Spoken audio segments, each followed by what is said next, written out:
Yo, Toxic, what's up, brother? Can you hear me okay?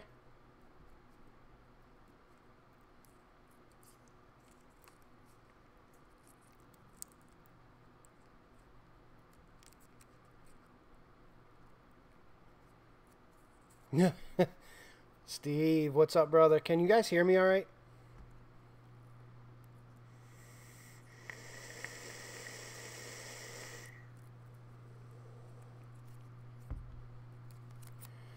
Perfecto. Sweet.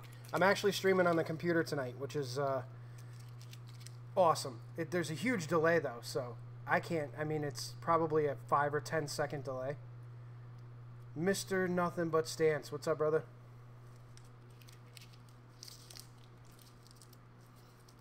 It's just way easier to see, and the freaking stupid phone doesn't lock up.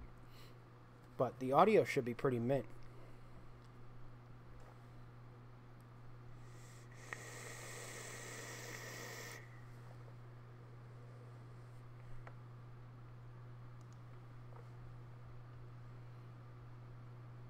Yeah, let me see what it's doing for the audio.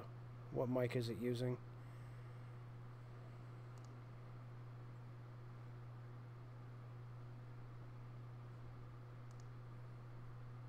Oh, it's the snowball. Cool.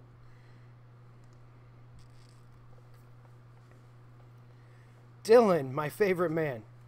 Back again.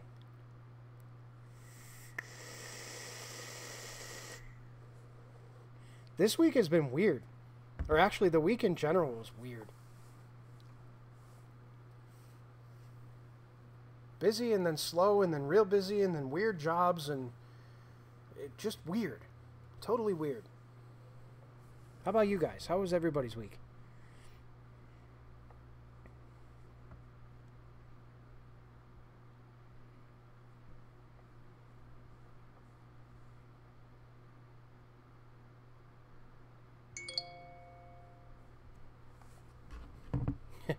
What are you forging? Aw, man. Did you find out who keyed the car or no?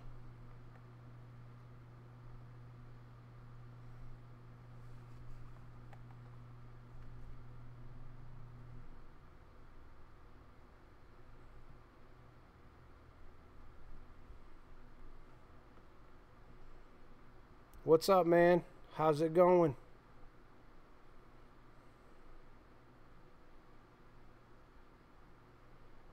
Three-quarter-inch square stock making pick. Oh, that's badass.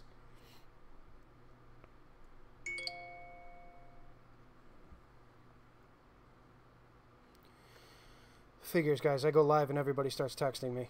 I'm sorry.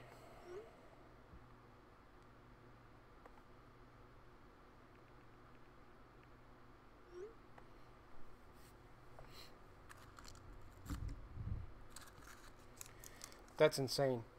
That is insane. I don't understand why people have to be so shitty. My BMW's got a massive dent in the driver's side door because somebody decided to open their door like a couple of retards.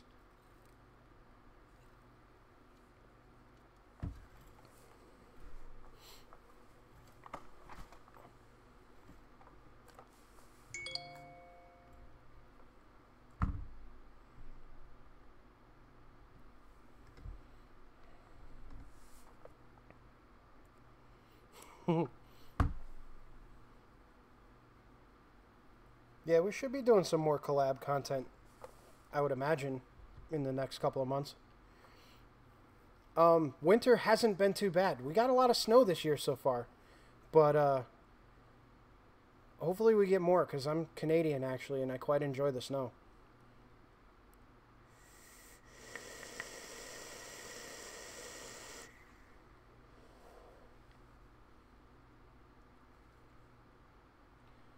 Jimmy can actually MIG weld just fine. He's pretty good at it, actually. It's the TIG welding thing that he hasn't gotten into yet.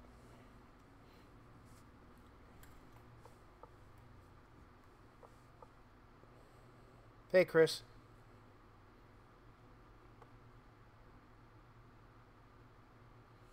Yeah, I'm actually using my E39 as my winter beater this year just because. It's actually never seen a winter, and I wanted to see how it would do this year, and so far it's been pretty decent. My family is from St. Anne up in New Brunswick.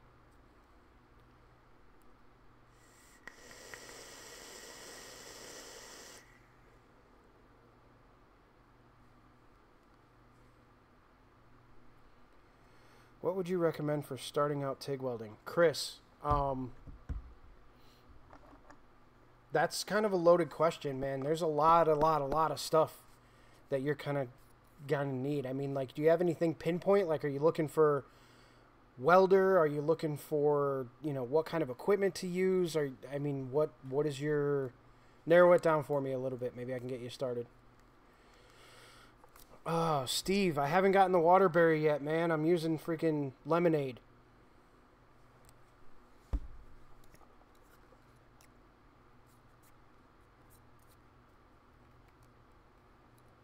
Blackberry lemonade. It's pretty good. But I'm vaping it on my 502 from Jay Hayes and my Lost Vape Therion, which is pretty sick. Ooh, excuse. That was probably loud. I'm sorry. I keep forgetting the microphone's right here.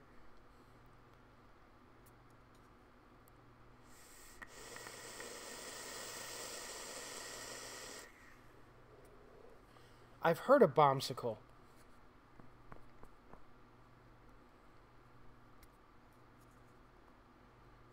Yeah, it's so loud because literally the microphone is right here. So I don't know how good the audio looks, but the video, yeah, the audio looks. I don't know how good the video looks, but the audio should sound mint.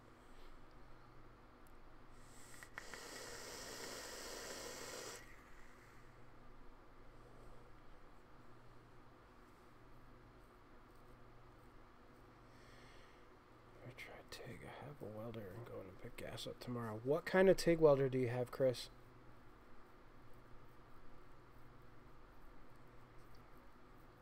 I haven't done any of the 12 Monkeys stuff. Akuna Matata?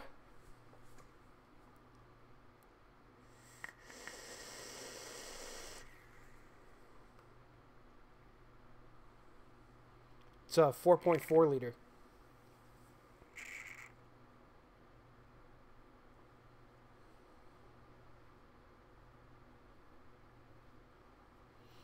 Yeah, Chris, 100% argon. Or you can add in a little helium if you're welding thick shit with a small welder. Oh. Dicky Cat. The setup on the MIG gas is 7525 argon carbon dioxide in that order. Wire size I use for most stuff is 30 thousandths, 0.030. That's just because I'm usually doing structural stuff and not body work. Nozzle size also 0.030, and the regular, just the regular nozzle that came with the machine. I don't MIG weld much anymore though. I find myself TIG welding a lot. The only time I MIG weld something now is when I have to do an exhaust system on a car or tack something up, but it's mostly been TIG. Yeah, I've only done the helium mix thing once. I had to weld some really stupid thick cast aluminum, and I got a little small bottle that had helium mix in it.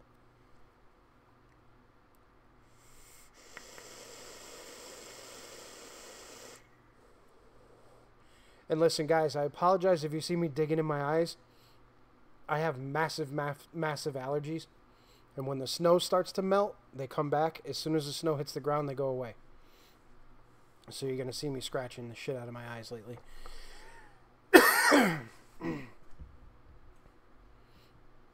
Yeah, I mean, if you're doing a bunch of exhaust work, you can get away with 30 thousandths. I mean, if you want to not blow through metal, use lower amperage and push less wire into it, you can use 23 or 24 thousandths. Favorite BMW chassis, I like the E31s, which would be the older 90s 8 Series, and I love my E39.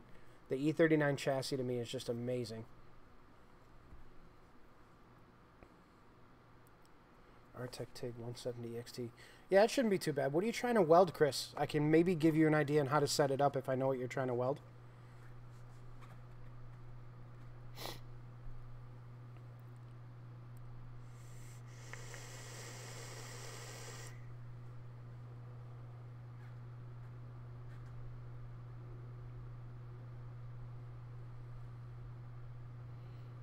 Yeah, Steve, when it comes in, let me know. We'll do something on it, for sure.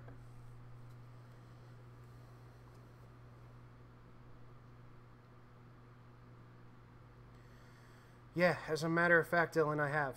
I have a little small ultrasonic here in the shop that I do a lot of cleaning with.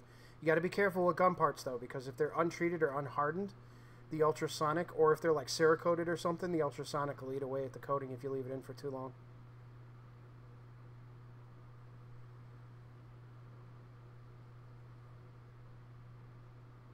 Yeah, 35 is way too much. 35 is huge, and you would think going from 30 thousandths to 35 wouldn't be a big deal, but it's a massive deal. Serious, yeah. Jimmy actually asked me what he should purchase, and he, believe it or not, I think purchased an Everlast, which is what my TIG is.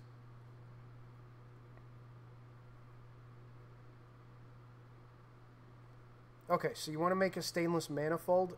What size tubing are you using? Are you using like Schedule 30, Schedule 40, or are you using like 63 thousandths normal everyday stainless? What are you using, Chris? That was for.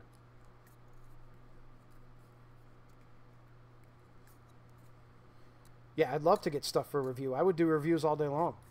I actually, you know what, guys? I did a review of the 502 RDA for vape. It's on my YouTube, but it's private. I don't know if that's something you guys would be interested in. Maybe vape reviews. Eastern Standard Time. So right now it is 7 p.m., 7:12 p.m.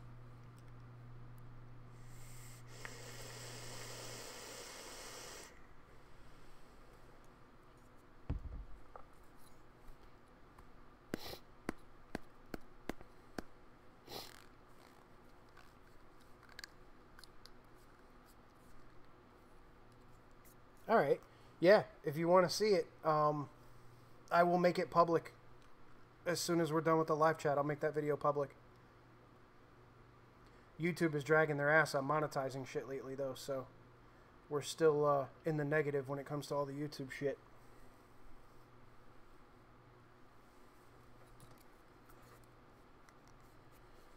$112 in Croatia. Is that 1:12 a.m. or p.m.? And you guys actually in Croatia have a really cool company called Crovape that makes some really nice stuff.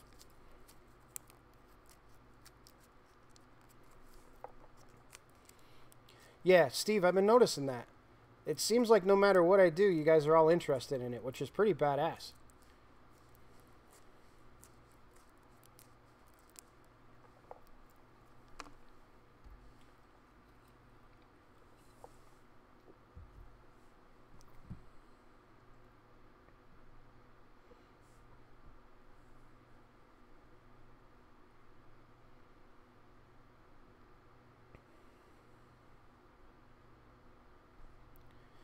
Yeah, serious. I'm definitely going to stay persistent with it. I mean, I don't have enough to put out content daily yet. I'm hoping once the shop picks up and gets a lot bigger and we got more stuff coming in on a daily. I have a ton of general maintenance stuff that I do that I don't know that everybody would want to see. I mean, you know, brake jobs, oil changes, stuff like that. It gets boring after a while. I mean, how many times are you going to watch me change the oil on a 05 Silverado? Custom rear bumper. What kind of truck? Frontier bumpers are badass.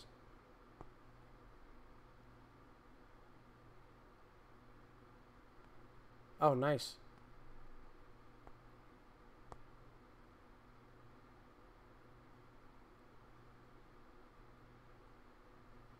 Oh, very cool. Yeah, I met those guys. I mean, luckily I met those guys. They're all super cool. I like dealing with them, but I was gonna do a bunch of shit with Cam with his 5-liter 240, but I don't know that he's still doing that because I think I saw a post he was selling it or something like that. So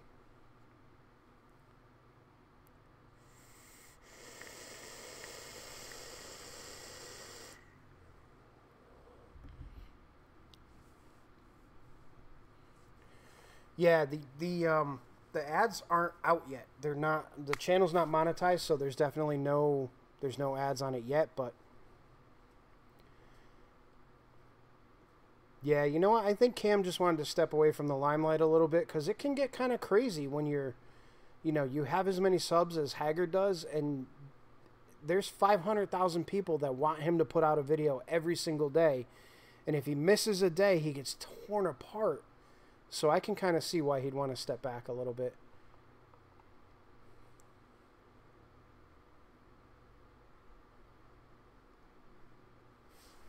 Yeah, I just had an '05 Silverado in here today. What's up, Darka? Yeah, I don't know, man. The internet's a really funny place. Like, you can either get... You know, I did my my TIG torch video that I'm sure some of you guys saw. I did the TIG torch video, and there's people disliking it. Like, why are you disliking it? Why are you taking the time to dislike it? I mean, just imagine now you've got 500,000 people that range in age from, you know, probably 8 years old to maybe 30, 35 watching Haggard's videos. They can be brutal.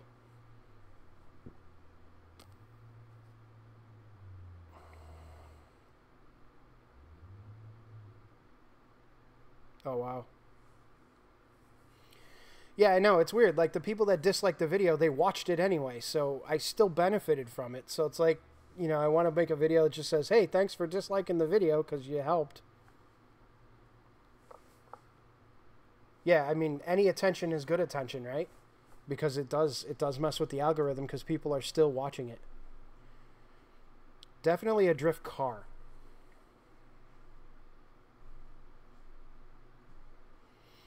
Yeah, right? It's like a waste of time. Like, I got nothing. If I don't like a video, I just click off of it and go do something else. Thanks from a fellow Justin. That's awesome.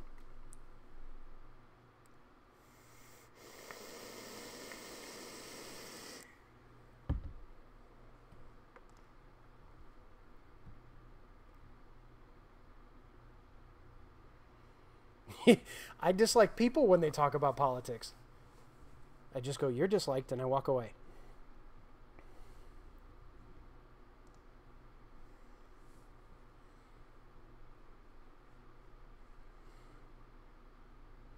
Yeah, I don't know. I mean, there's a group of people that want to see, you know, a ton of welding videos, but then there's people that dislike them every time I post them, so who knows?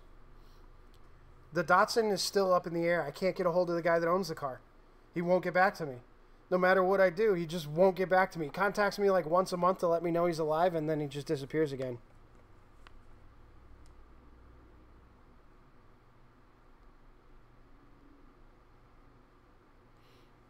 Yeah, I don't know. I'm thinking about putting together a build of some sort in the near future, but we got a lot of stuff coming on up shop-wise that's not really going to lend well to me putting something together right now.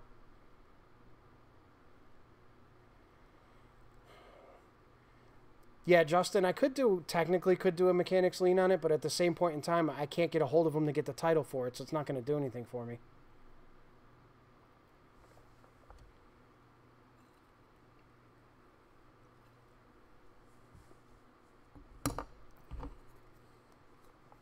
I could technically claim this as abandoned, but what was really weird is the guy who owns it is super, super nice. He's like a great guy. He was all excited about the project, and then he just fell off the face of the planet.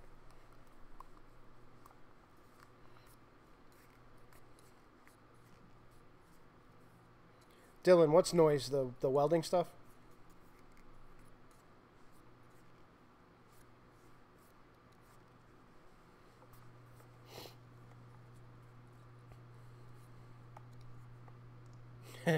Rip a fat cloud.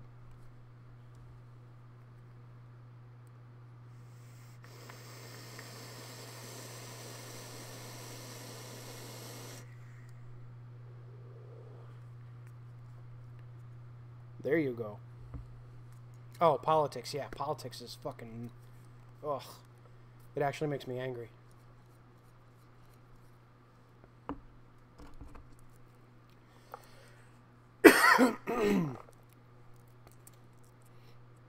Yeah, I think next Wednesday when I do the live, I'm having issues with my phone staying connected to YouTube, so next Wednesday when we do the live, I'm going to figure out a way to get everything streaming over at the welding table. We'll do some more welding. No, you just get nowhere with it. You get absolutely nowhere with it.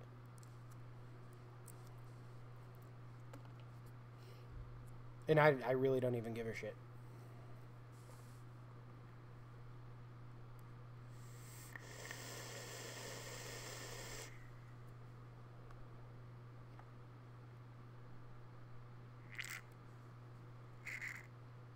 Yeah, next Wednesday, guys, will definitely be a welding stream. So you know what? Do this. I've got 3 different metals in the shop right now. I have stainless steel, actually 4 different metals. Stainless steel, mild steel, titanium, and aluminum. Which one do you guys want to watch me weld next Wednesday?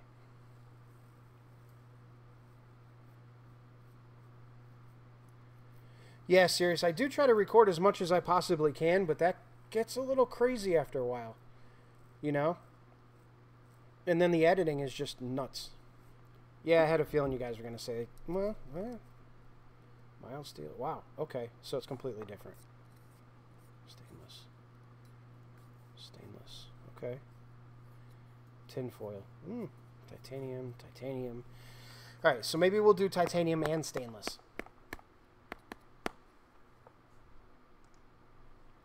Oh, I have plenty of Chinese crap aluminum. Mild steel. You know what? Maybe I'll cut up a bunch of pieces of everything. I'll get some titanium, some aluminum, some mild steel, some stainless steel. We'll weld it all. And we'll do kind of a how-to live video of different welding and stuff like that. Custom top mount SR headers and do a giveaway. That's not a bad idea. I fix plow stuff. Yeah, I've welded tons of blades.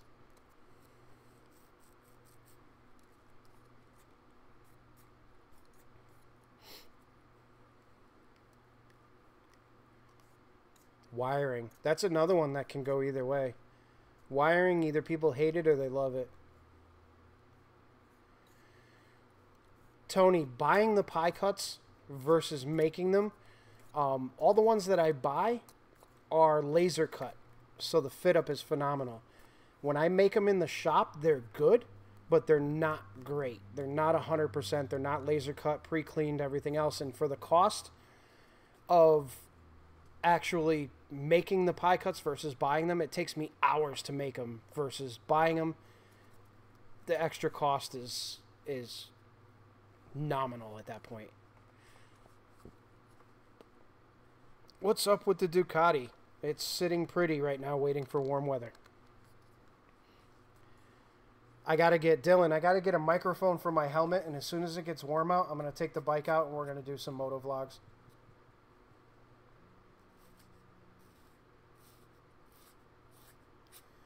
Yeah, Darka, that Chinese stuff is a real pain in the ass. I found that if you hit it with a wire brush and then smack it with a shit ton of acetone, and then light up on it almost immediately. Do not give it a chance to do anything. Light up on it immediately and get filler rod in there as fast as you can. The filler rod will kind of stop some of that from happening.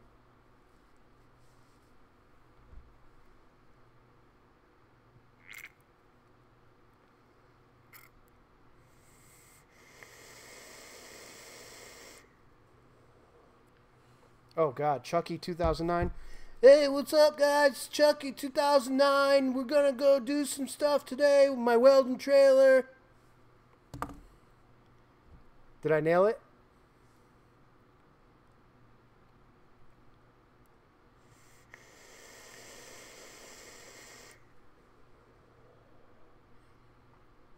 ISR stuff is pretty good. And it's a Monster 1100 Evo. Dude, Chucky 2009, although I like the guy, it is so hard to watch him because of the damn Bob Barker microphone.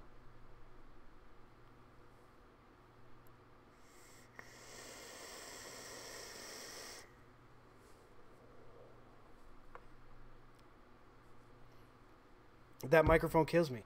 It absolutely kills. I don't even have anything here that resembles that microphone that he uses. It's absolutely hysterical. I am right in central Connecticut, Jack, right in Wallingford.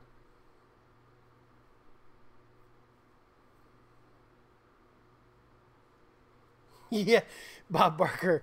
Oh my god, it's so funny. It's like I'm expecting to be like, all right, we're gonna weld some stuff today, guys. All right, come on down.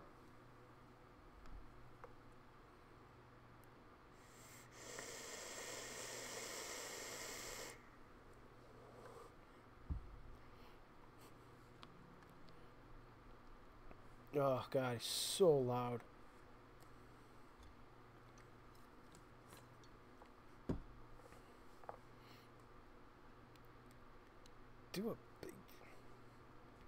Do a push-up. No, I don't want to do a push-up. If I do a push-up, you can't see me do a push-up.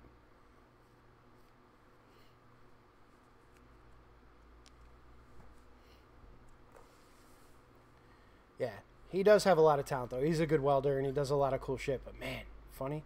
I actually don't drink beer. Nor do I drink in general, at all, ever.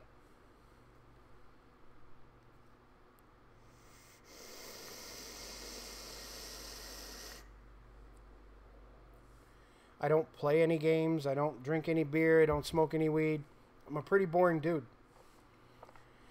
Get It Garage, yes. Dissimilar metals all the time. I'm constantly welding stainless to mild steel to stainless, cast iron to stainless, you name it, I've done it. It's actually not that bad.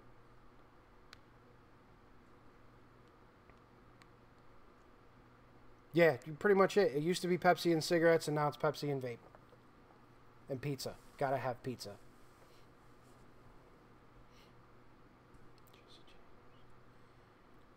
Custom cat back for a G37. Probably looking somewhere in the lines of $1,200 to $1,500, depending on what we use for tubing and stuff. Yeah, Russell, I did. I smoked a pack a day for about 25 years.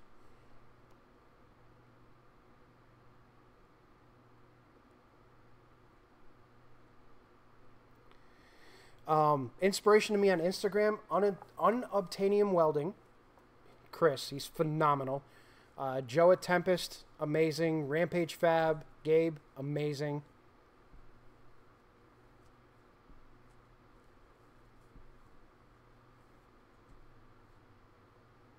Oh, yeah. The Dew. You guys love the Bartle Skeets down there.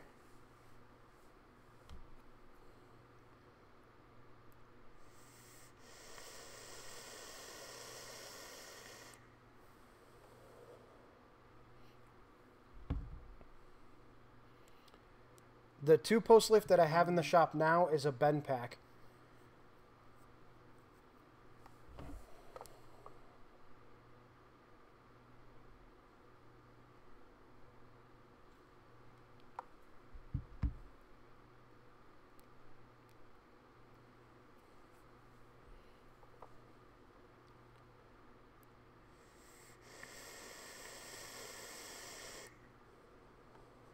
Sierra Cosworth, those are pretty cool.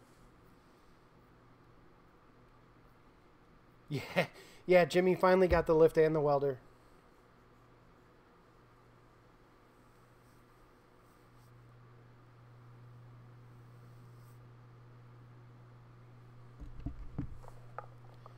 Kane Kid. Let me look that up real quick.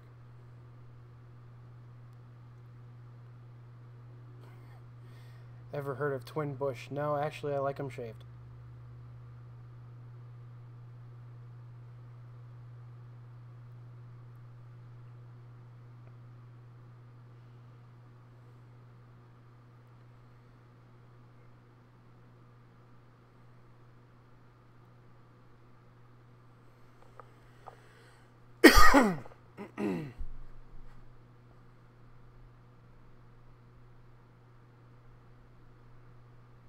Oh yeah, he's got some nice welding.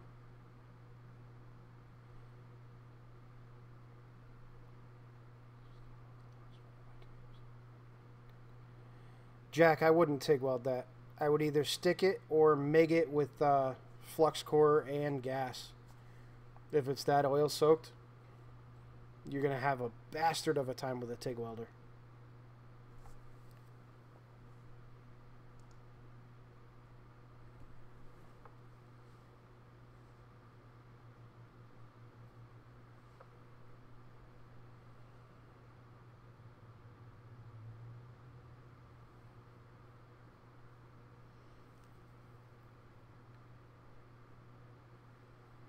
I'm watching his feed grip now. It doesn't look out of the ordinary. It looks like he's just pinching it with 2 fingers.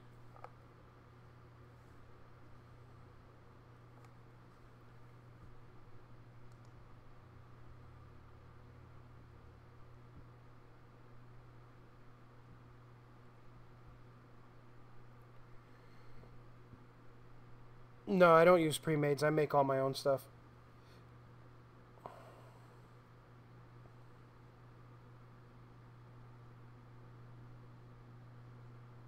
All right, man. Have a good night.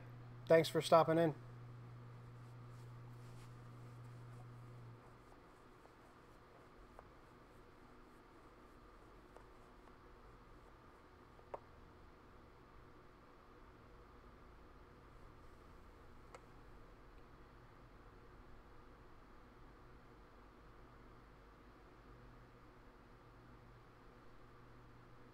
Yeah, I mean, it doesn't look too odd. I'm trying to remember how I do it. 'Cause it's somewhat similar.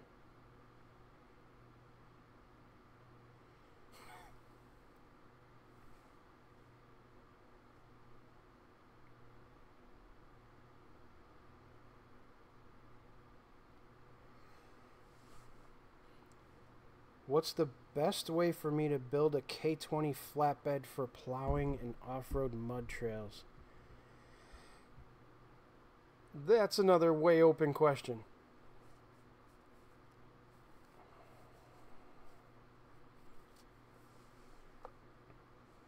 Yeah, I don't know. When I'm working on something wire feed wise, I use all kinds of different methods. Depends on if I'm using my right or left hand to feed too. Because I'm ambidextrous when I weld, so I can weld with either hand.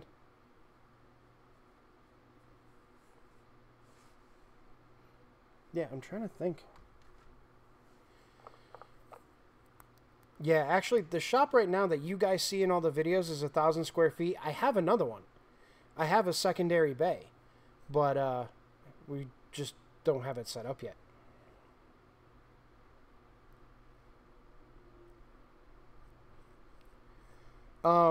I've actually drilled and tapped the blocks on several SR20s. SR20s work really well for tapping. Yeah, Justin, you're absolutely right. I don't know. Yeah, I guess this is kind of how I feed wire. So I just use those fingers, feed it like that. Or if I need to get more precise with it, I do it like that.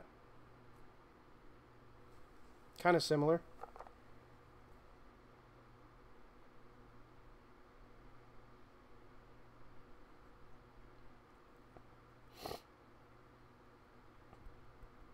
That's the technique that I stole from Jody from Welding Tips and Tricks.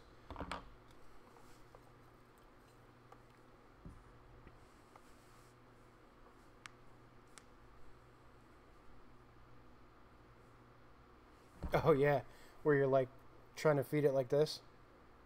The palm up in the air. You look all crazy. There's other times too where I literally just hold the wire like this and dab it in like that.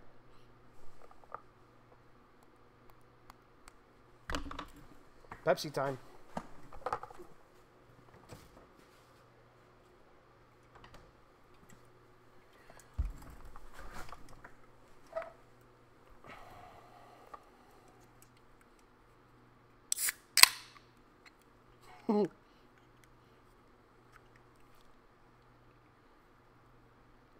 Hi, JB.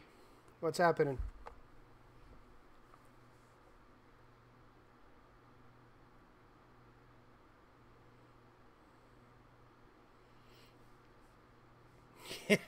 Yeah, I don't know. I've never been to Croatia, but that sounds kind of, yeah.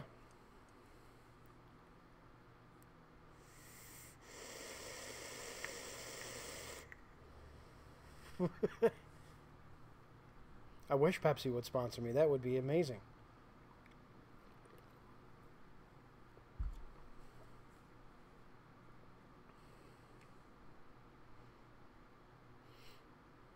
Yeah, you know what, Tony? 6061 is cool, but they never really explain anything. Like, I get all excited sometimes because I see him making something. I'm like, oh, I'm really interested in that. And then it's just like, oh, weld. And then the video's done. What's up, man? Not even going to try to pronounce that name. Sheehan? Am I close? Sheehan Janer?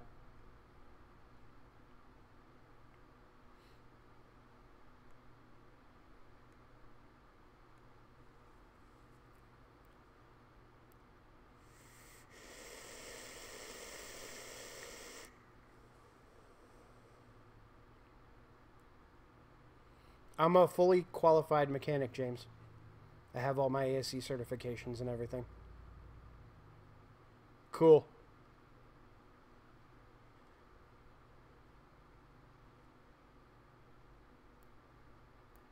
Hey, E-Dups. What's up, man?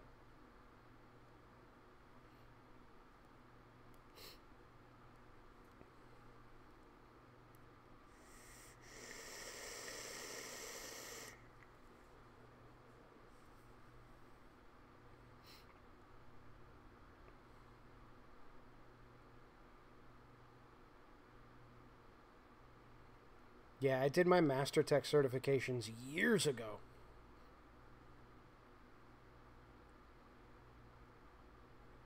Oh, nice, Tony. That's awesome.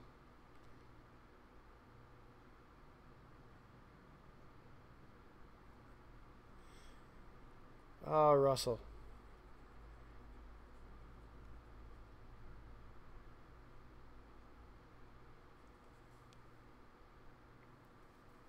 Yeah, JB, you could be my filmer, maybe.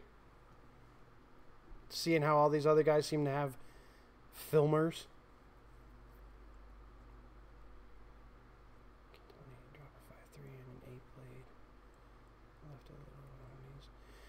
Jay, if you put an 8-foot blade on a truck that's lifted, you're probably going to run into some issues because the lift springs can't really handle that kind of weight. They're designed more for flex, more so than carrying any kind of load. And on an older K20 with leafs in the front, you're going to run into issues where the front's going to sag a lot. So you could run like a 7, maybe, something light.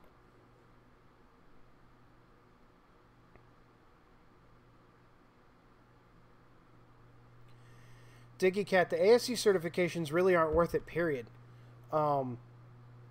If you know how to use the internet and a factory service manual and you're halfway decently intelligent, there's really not much that they do for you. The ASCs are usually just utilized for getting jobs with dealerships and stuff like that. It's good if you're in that particular industry.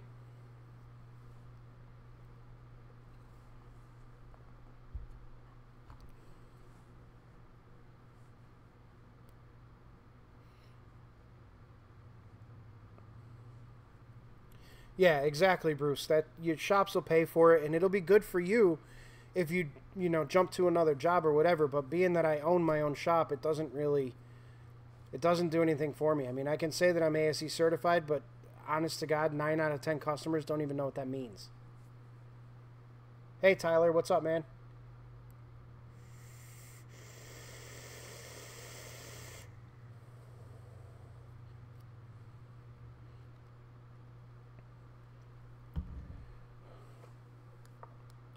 I have JB. I have a big Matco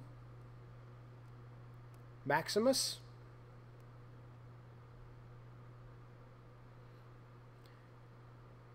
Dylan, man, I would love to meet your ass in person because you've got to be the funniest individual in these live chats.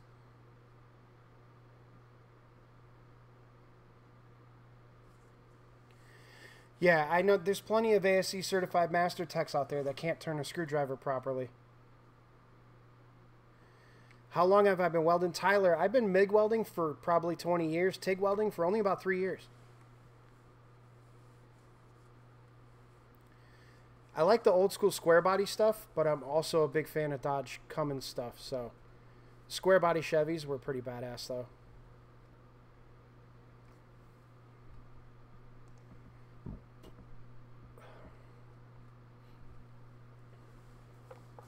Hold on, guys. I gotta go get a battery.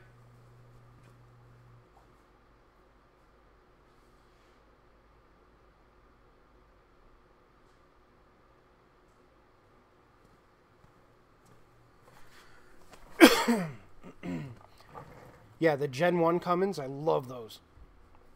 First gen Cummins, like 92-ish. Those are amazing. I think Justin disliked one of them. I don't know who else disliked it, though.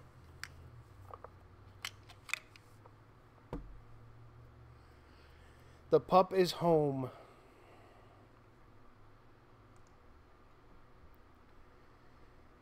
You should do a how to get started series, like bare minimum, get a small fab shop up and running, basic tools. Tony, that's not a bad idea. I might do that.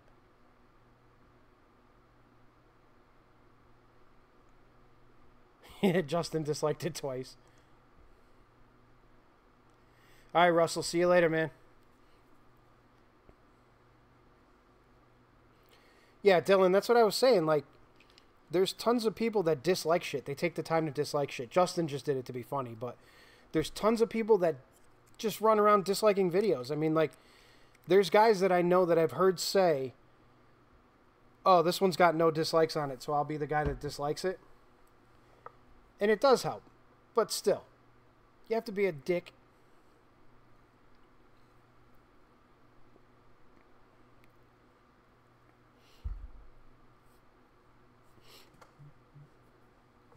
Yeah, I'll definitely do that. I'll go around and give you guys an idea what you need bare minimum for a fab shop. It's really not much, surprisingly.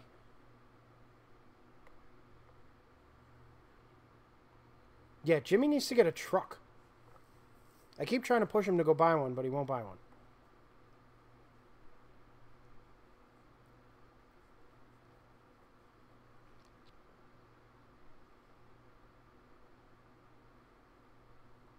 The gas lens makes a massive difference, Jack. If you're TIG welding right now with a normal gas diffuser and you switch over to a gas lens, you're going to be amazed at how much better it is.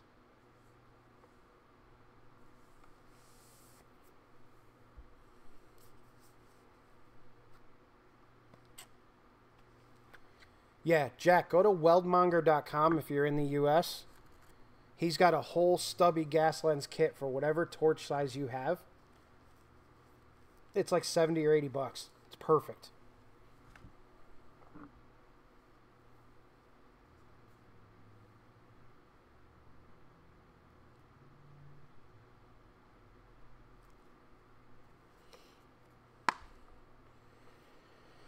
Sorry guys, while I fill my vaping device.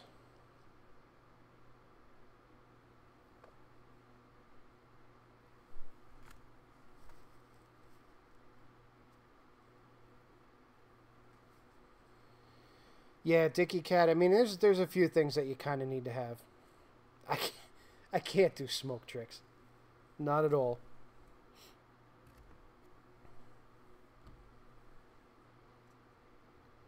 Tyler, hold on a sec. I'll show you.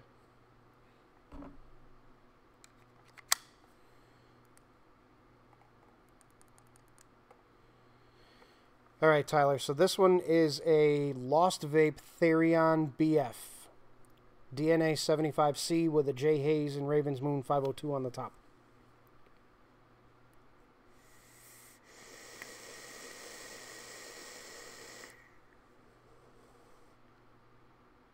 Yeah, the E39 M5s, I'd love to get my hands on one.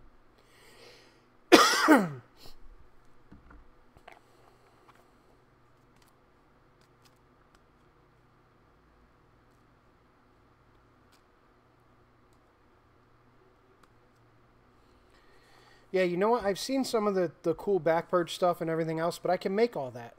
I can make it all on the lathe. Dodge, Jay. Dodge.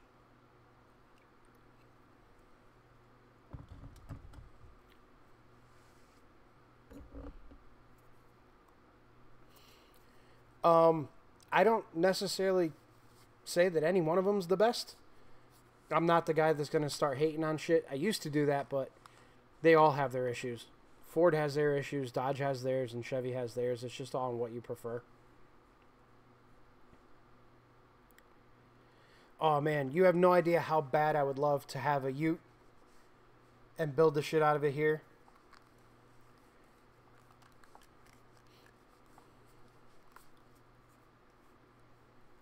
It would have to be a Holden. I like the Holdens a lot. Although the Ford Ute with the 3-liter in it, or the however big that motor is, that big 6-cylinder that they put in the Ford Utes.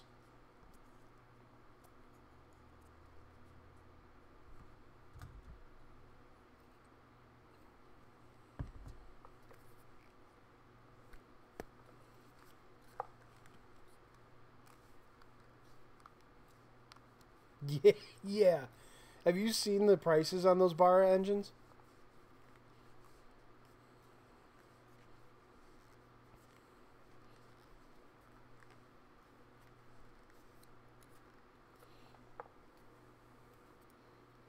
Yeah, that would definitely be cool. I would love to do something way different like that.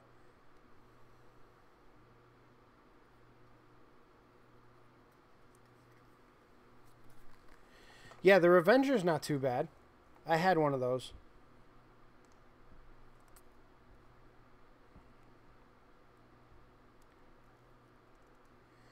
Well, yeah, I'm sure you can get them cheap in Australia, you fucking cunt.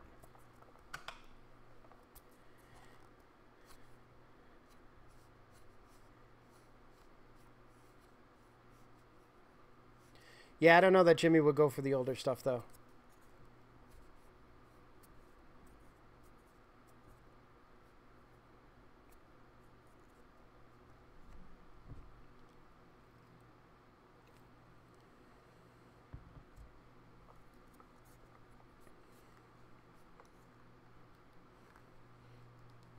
Well, Justin, I don't know if you guys watched DeBoss Garage at all. He's up in Canada. He just did, was it last year or 2 years ago? He did a 4BT in yeah, whatchamacallit, in a Tahoe. That was a pretty cool swap.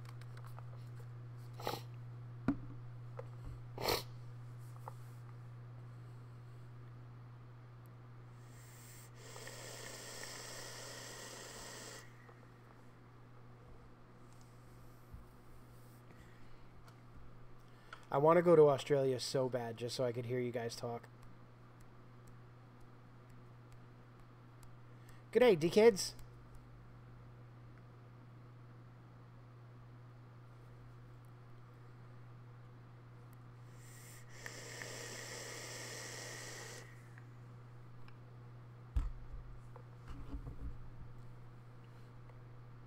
That's a sick swap.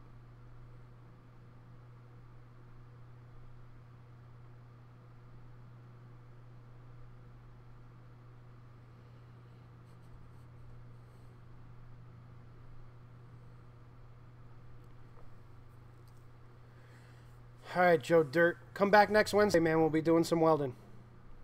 Got to keep you guys interested and entertained. Oh, there you go. Finally.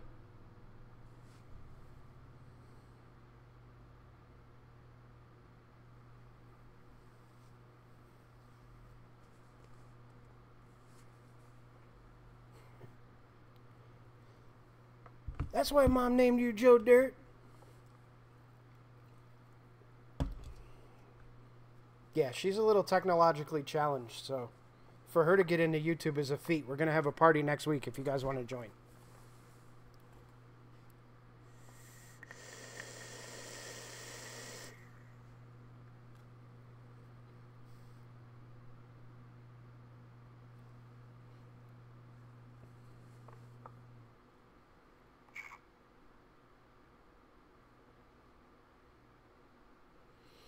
Oh yeah, my dog is ultra friendly with other dogs. He loves everything animal. Cats, dogs, you name it, he loves them.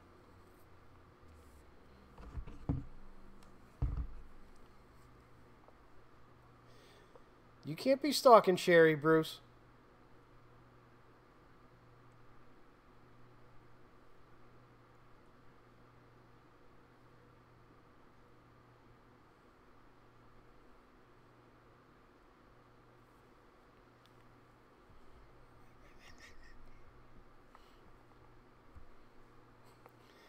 My dog, you want to hear something funny?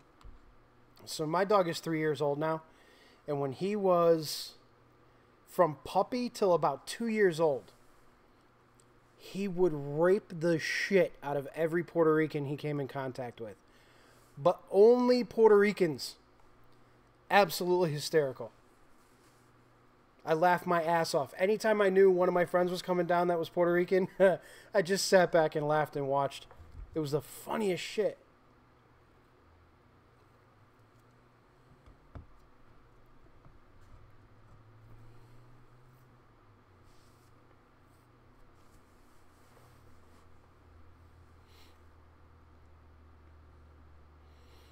He doesn't do it anymore, though. But it was so funny. You could have 50 people of all different ethnicities, and there'd be one Puerto Rican in the group, and he would sniff him out and fuck him. It was great.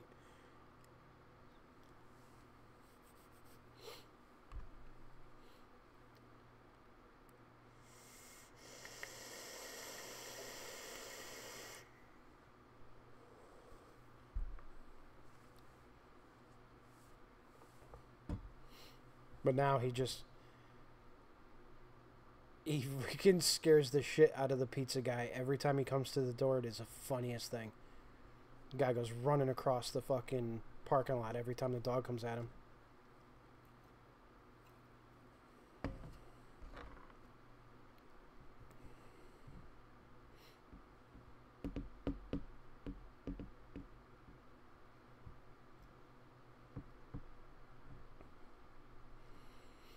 Jack, I use Stainless Bros and Tycon Industries. I used to use Vibrant, but their quality went downhill big time. So I've been sticking with Stainless Bros and Tycon for titanium. Alright, brother, have fun in Croatia with no Wendy's.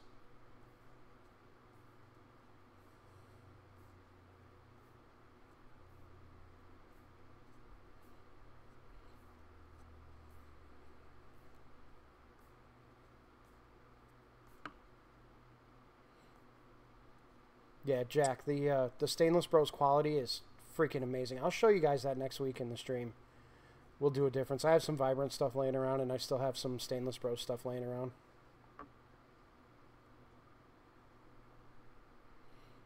Yeah, it'll be coming soon, Tyler. Later, man.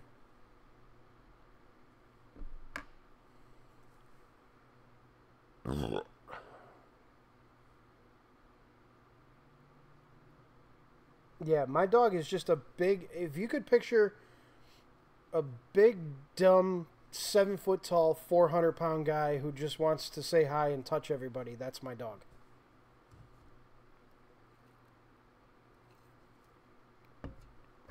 I might have some old Vibrant stuff laying around. I gotta check.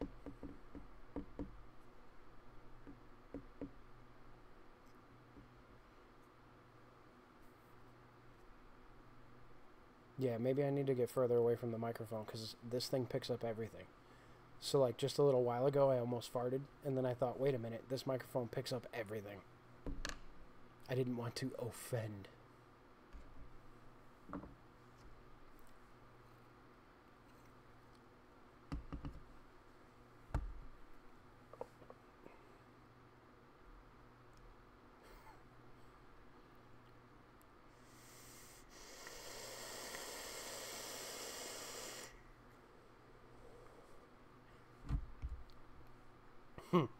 As they say in Australia, I almost ripped a fat skid.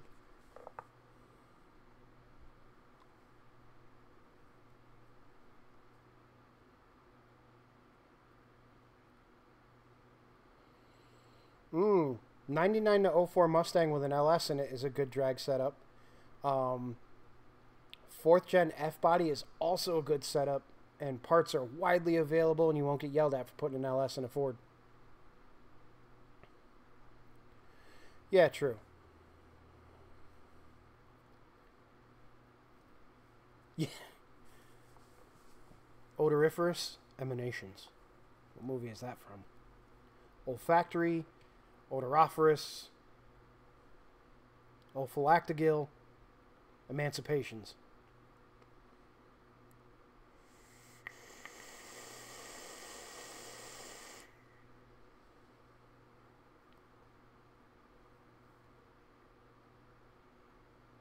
There's somebody in here named Used Condom.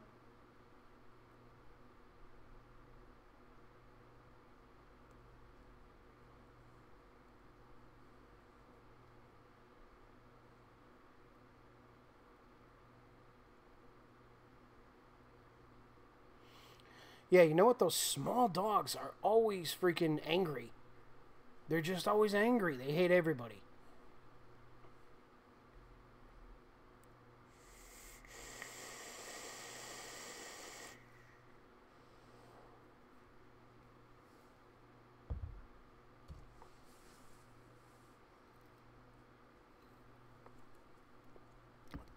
Well, I'm going to have to slap the shit out of Jimmy if he's sending me used condoms.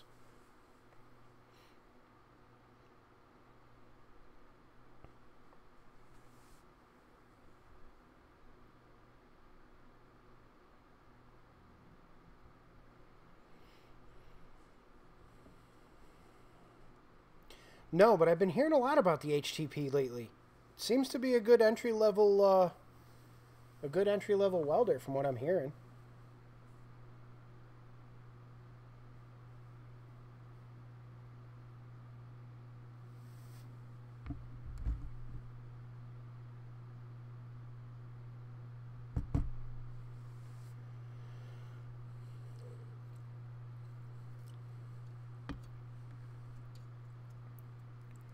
Yeah, I don't know what it is about small dogs, but oof. Yeah, Steve, going to FabTech? Oh my god. I want to go to SEMA and I want to go to FabTech. FabTech's got to be incredible. Dicky Cat, I find for TIG welding, the best set of TIG welding gloves you can get are the thinnest ones possible. And you want to keep them relatively tight on your hands.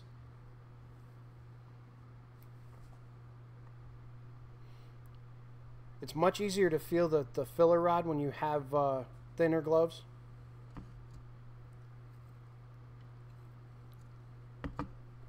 Yeah, Steve, definitely. And then go home and cry about all the stuff that you can't afford. That's what I would do.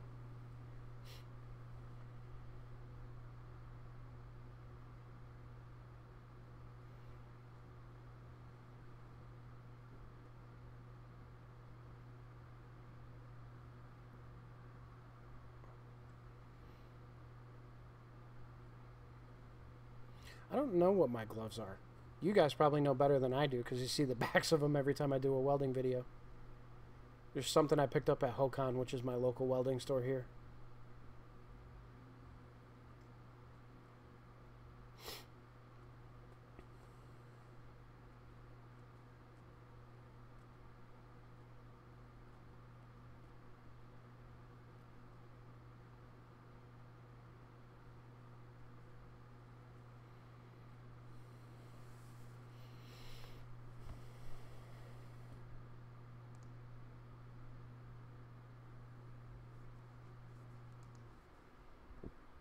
Yeah. Hocon. Hokan. It's kind of like Comic-Con, but with half-naked women.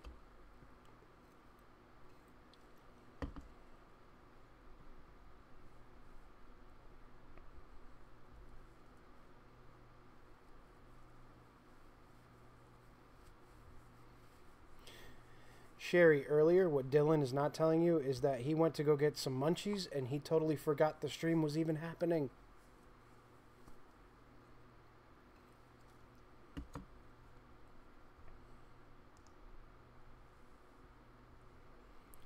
That's another thing I hate. The clickbait thing. Dude, clickbaiting is fucking bullshit. Hands down. I've actually unfollowed a bunch of people that I was following simply because the title of the video had absolutely nothing to do with the damn video. You guys will never get that shit from me.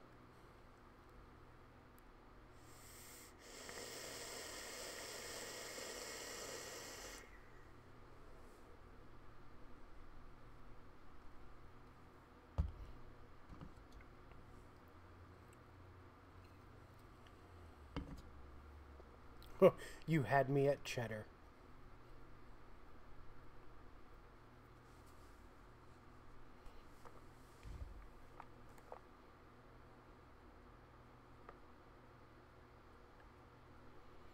Come on. Sherry can't... Never mind. We won't get into that. Let me tell you a little bit about the Puff Puff Pass the last time around. It didn't end so well.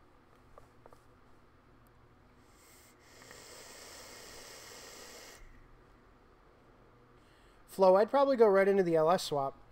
You're going to spend way more money building that 4.6 when you can just build a 5.3 LS and make twice the power for half the money.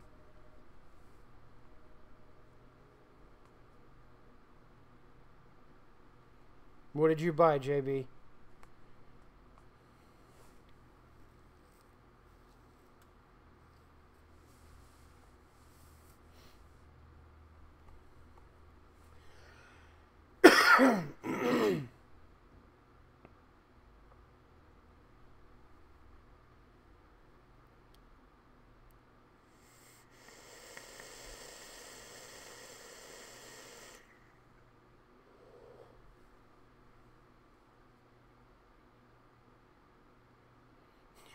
Where did you get an S550 and what year?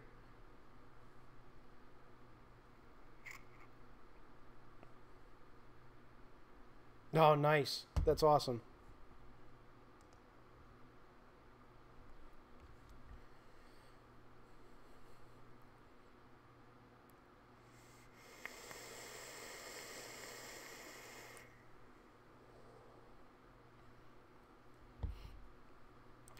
JB, what state do you live in?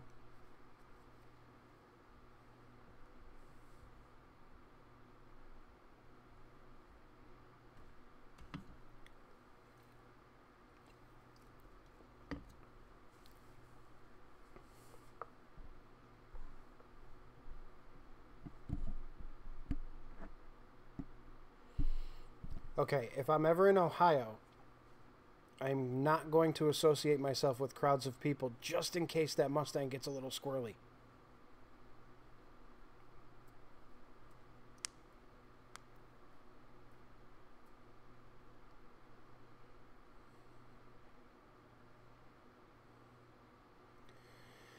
Jake, the 5.3 gas or the 7.3 diesel?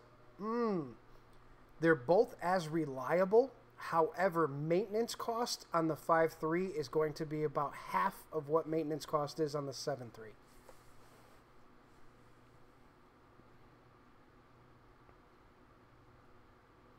Yeah, I was thinking about that too, Bruce, doing a just buying a clapper from an auction or something and doing a build on it.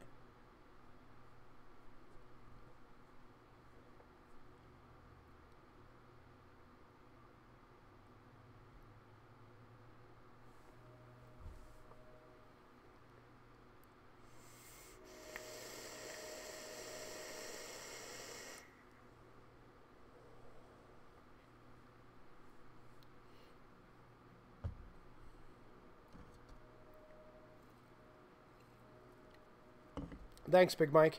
That's a good thing. I got to keep doing more and more. I got to keep you guys interested. 5.3 with over 500,000 miles? I've seen a few, actually.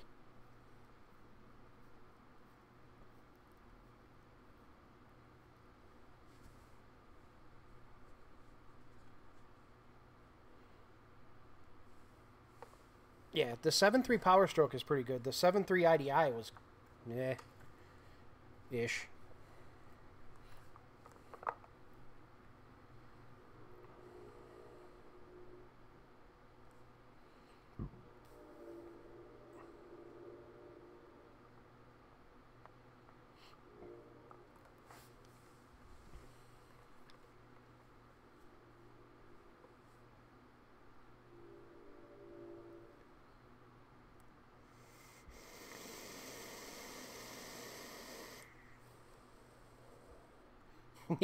yeah, the IDI was garbage.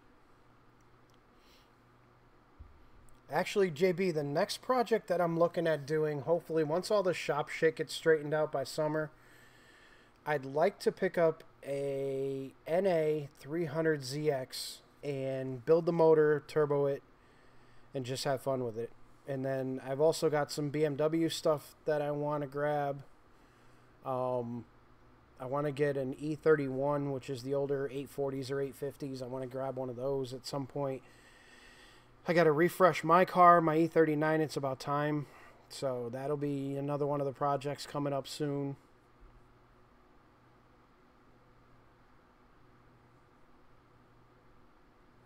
Nice. Yeah, you know, after sitting in both the Jimmy's 300s, I really like the chassis. I really like the car. So I'd love to do an NAT build on it, and then maybe use that as my, you know, daily street / drift car.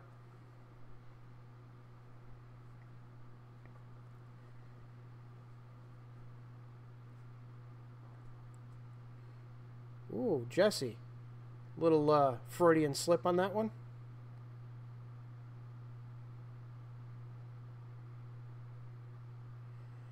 Oh my god, yeah. A Z32 in stock form, trying to work on it. Whoa. Talk about a car where you could drop a bolt and never find it again.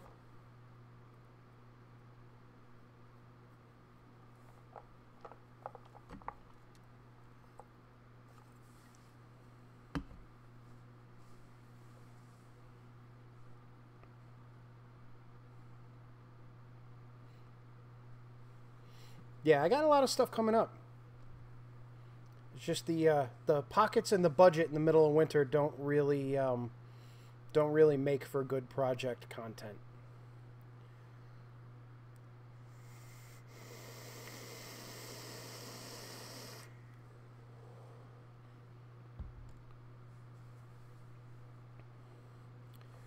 Big Mike, what got me into welding was wanting to be able to do everything on a vehicle myself, including sticking metal together. So I just kind of taught myself how to do it.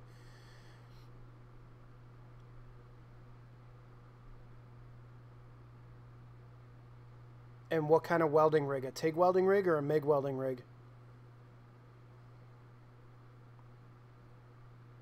Yeah, Bruce, December, January are terrible for me. Starts to pick up towards the end of January, back into February. I don't like the Z31. I'm not a huge fan of that car. I think it's cool for what it is, but I'm not a huge fan of it. What's that, Steve?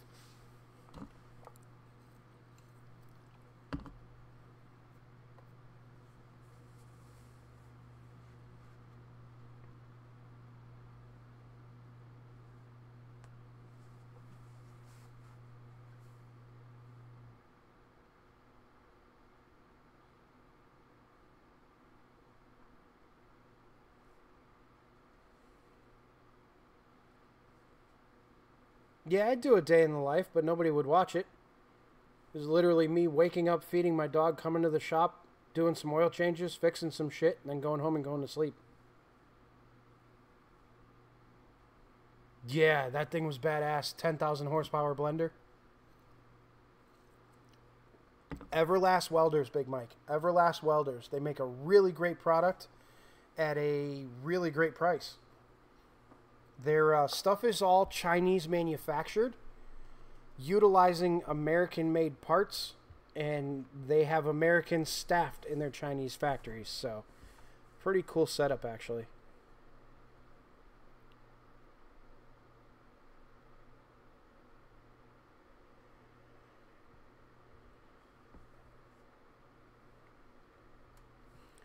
What kind of welding rig, Steve?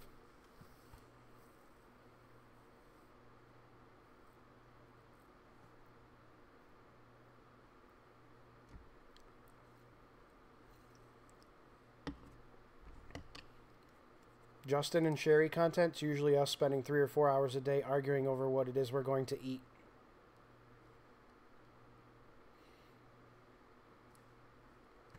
Oh, yeah. Full-blown welding rig truck. That would be kind of cool. Except it would stay parked in my shop all the time because that's where I do all my welding.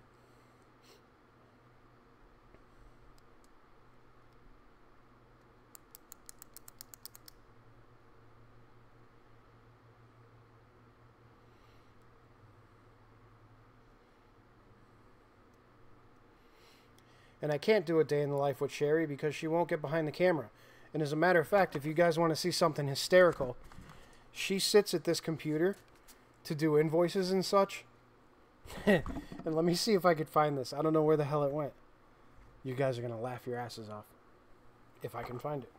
Hold on.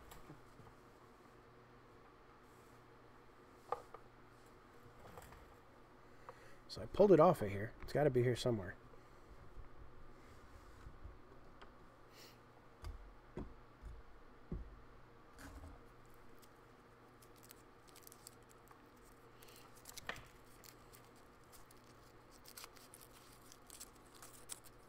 So,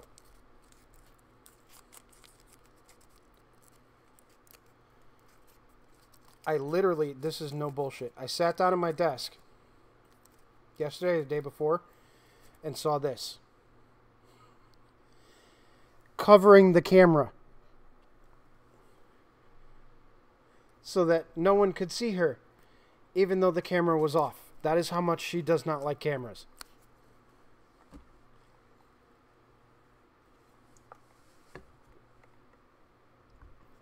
I said, "Are you afraid it's going to steal your soul?" She said, "I don't like cameras." And then last night, when I was filming the video for the TIG torches, she literally took the chair, pulled the office chair in front of the couch, and sat behind the office chair on the couch.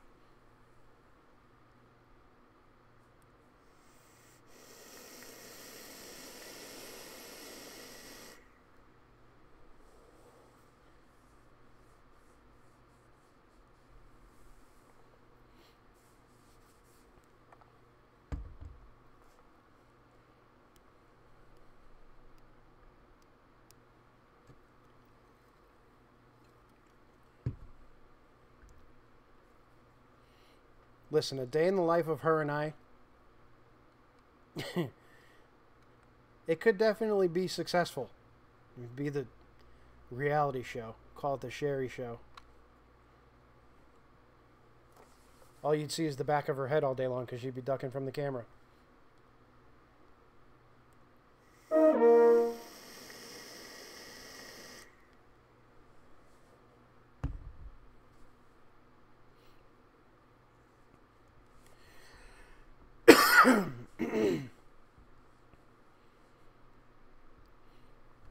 ITB setups for the VG30, unless you're running a standalone and you're willing to do a shit ton of tuning, it's not worth it. The power increases are not worth it. We did one on a VQ35, and it was semi-custom. It was a kit that came that we ended up customizing, and the power gains were not enough to justify the cost or the headaches.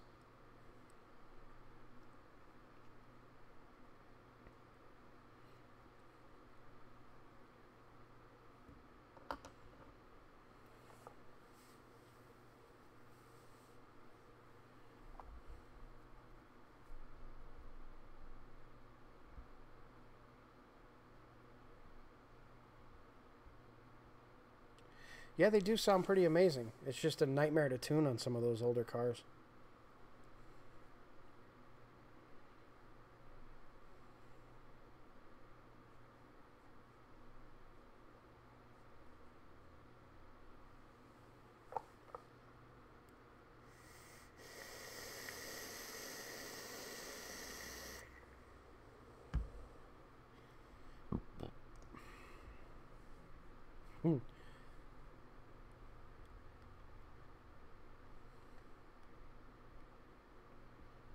Oh, is he really? Nice. Mike's a cool guy.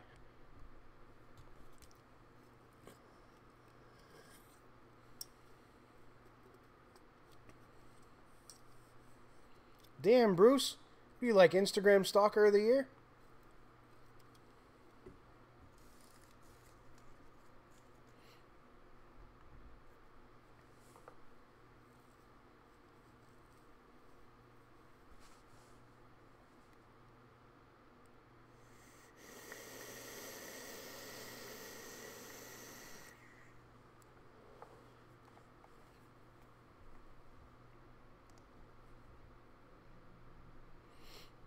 Why does Mike like secrets? What's up, Alex?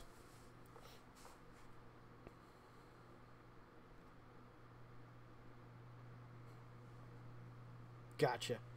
Yeah, she's a stalker too, so be careful.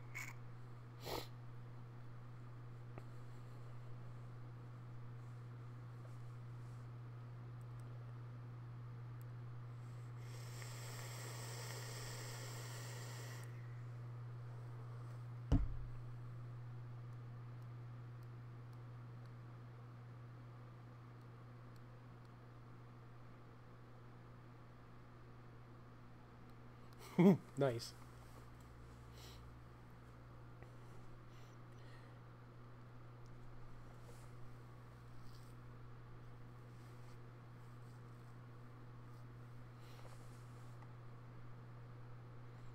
AEM is stupid pricey, but I'll tell you what, the new Infinity stuff is pretty badass.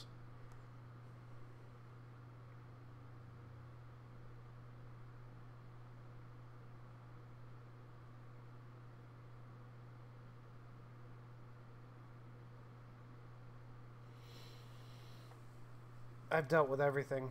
Pretty much everything out there. Mega Squirt, AEM, Haltech, Holly.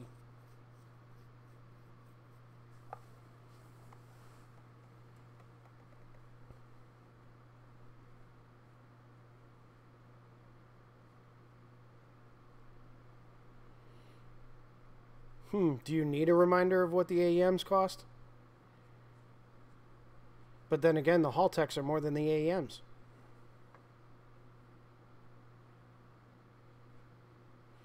The Snap-on stuff is really good, but it's really overpriced.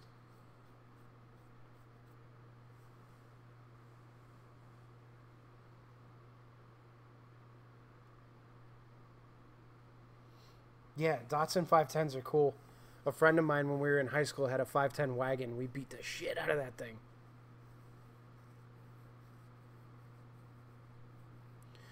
My choice for standalone, it depends on what I'm going with. If you're doing imports like Nissan, Honda, Toyota, stuff like that, the AEM stuff works really, really well. They have a lot of plug-and-play options. If you're doing American stuff, Holly makes a nice setup. The Haltech makes a really nice setup for the LS stuff. So it's all kind of dependent on engines. If I'm doing older front-wheel drive stuff, I was using Mega Squirt a lot. Most reliable engine for a work truck, Cummins by far.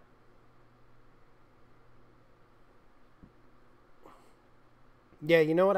I bought nothing but Matco stuff for years, and I'm finding that the gear wrench stuff is actually pretty decent too.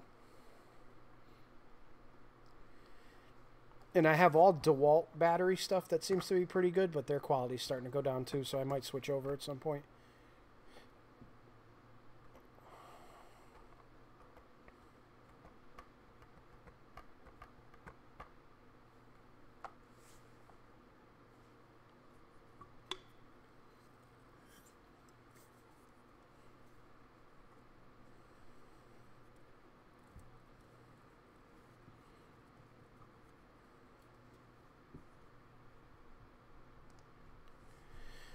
Yeah, Justin, I freaking...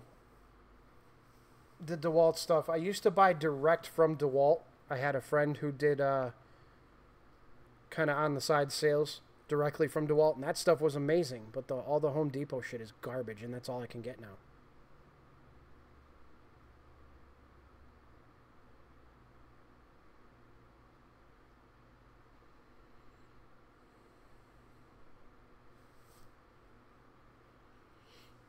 Yeah, if you want to do flying lead Dicky Cat, go Mega Squirt.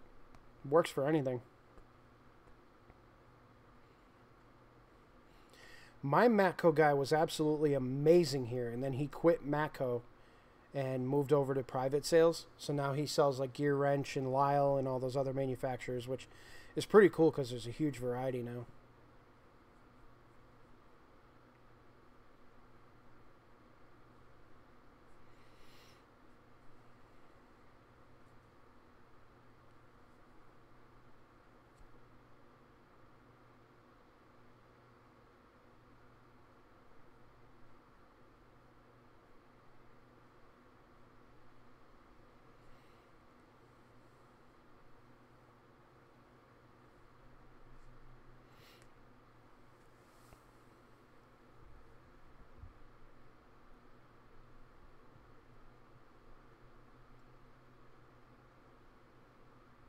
I keep forgetting that you guys can see me. I'm over here making funny faces, and you guys are all watching me.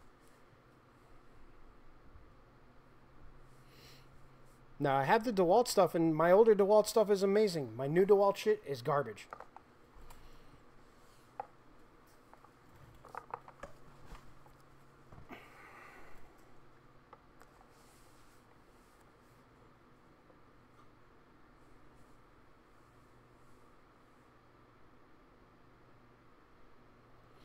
Yeah, Bruce, my guy was always awesome. He's He's a one of a kind, that's for sure. You'd have to meet him to know, but he's phenomenal. He's the type of guy that'll walk into your shop and tell you what you need, and not because he wants to sell something, but because he truly knows what you need.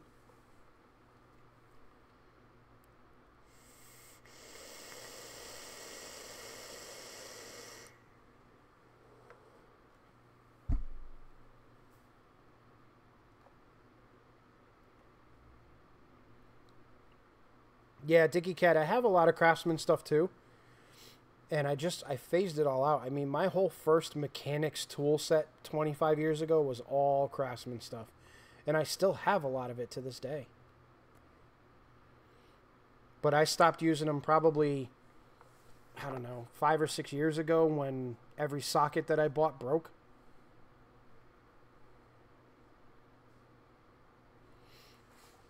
Yeah, because when my tool guy quit Matco, somebody took over his route, and this guy was a fuck. He was like literally just a twit. You could never count on him. He would never show up when he said he was gonna. He would drive right by the place and ignore the fact that you were trying to wave his ass down. It was terrible.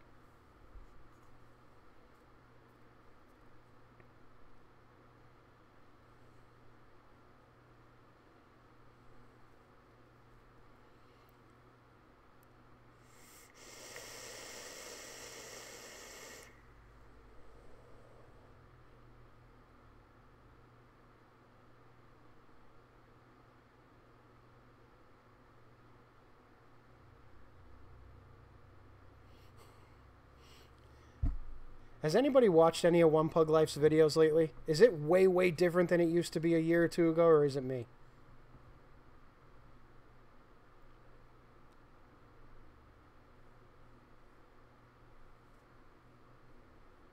What's up, Nicholas?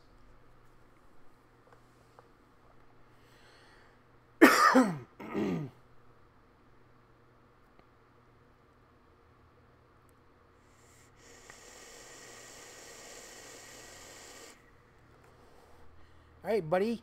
Smoke cigarettes. Yeah, it's way different than it used to be.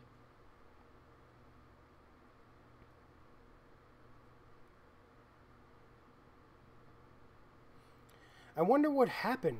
You know, like he completely, like he's different.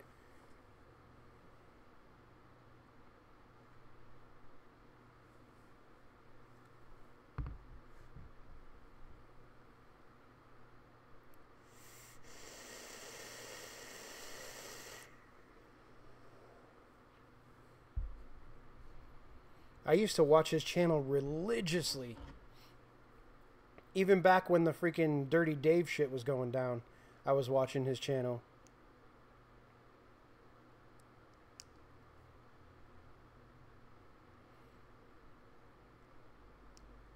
Yeah, definitely a Sherry move with the faces.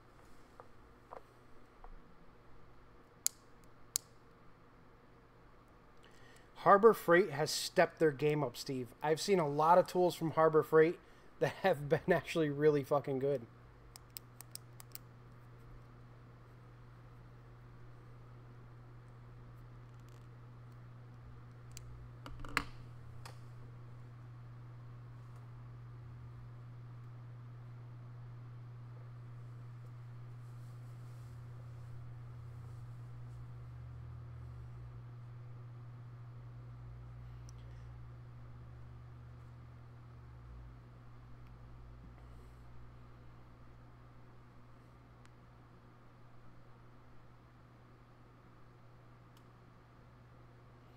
Yeah, new Harbor Freight stuff. Some of it's really, really good.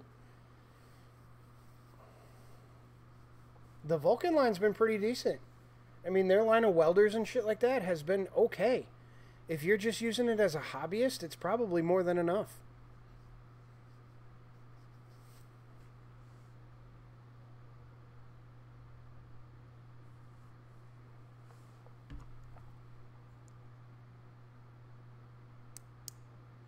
Yeah, I know. Hour and 26 minutes so far. They do go by quick. It'll go by even quicker next Wednesday when we do the welding stuff. That'll be a long one.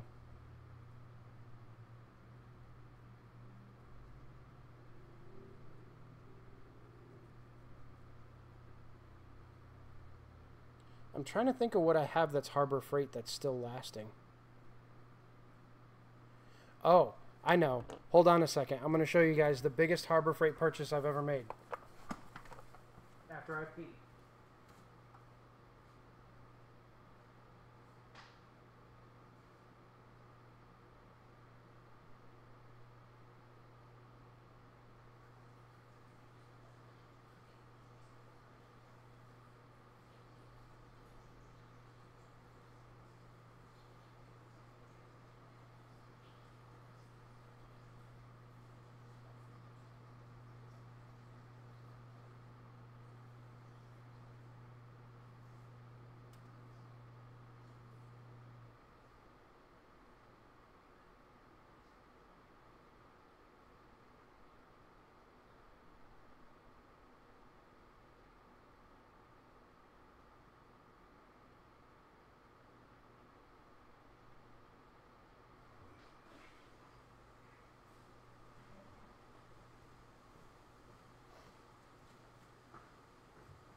Okay, sorry about that.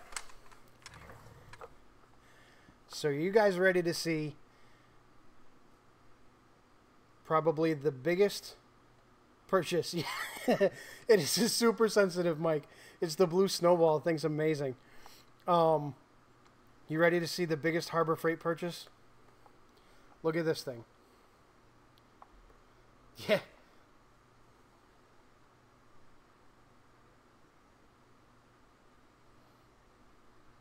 So that's a torque wrench.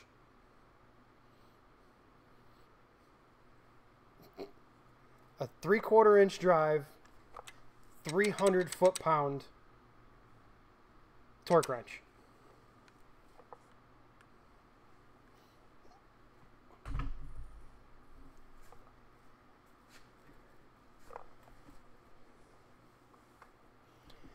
I bought that because, here's another funny story. I bought that because I was perusing government auctions one day about 4 or 5 years ago. Yeah, it's a 3/4 inch. And I found an M923A2, I think. Is that what it is? It's a military 5-ton. And I bought it. And it had 2 bad cylinders. It had a Cummins 250 in it. So I needed to pull the heads, reline the cylinders, put new pistons and rods in. And I had to torque the head bolts to 290 foot-pounds. And that was the only thing that could work out.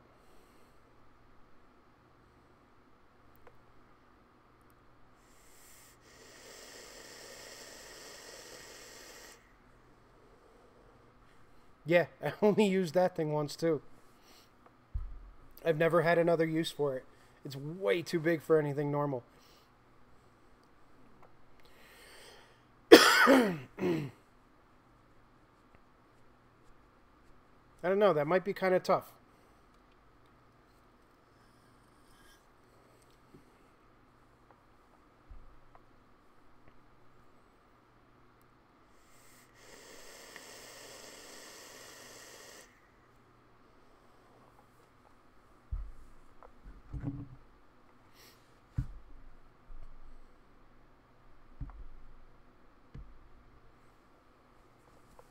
Rip a fat cloud, you cunt.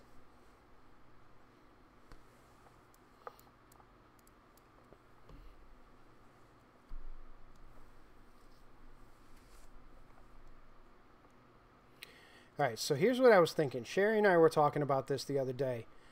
The vape review, even on private, got quite a bit of views. So, you guys... No, Marlboro Lights. You guys seem to like the idea somewhat of doing vape reviews, so I was almost thinking of maybe doing like one a week or one a month or something like that, where we just review a vape product.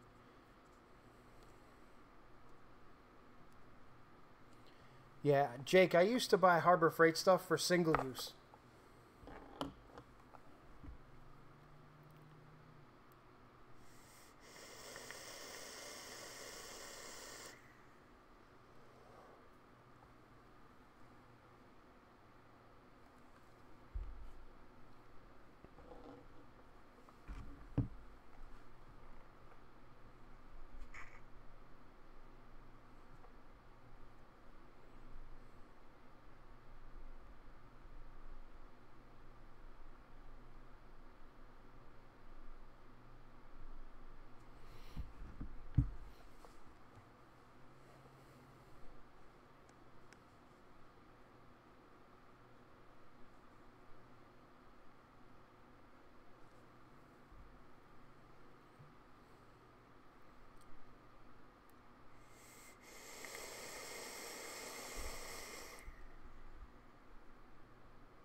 Dude, every time she rips a cloud, she coughs. And it sounds funny as hell because it's like...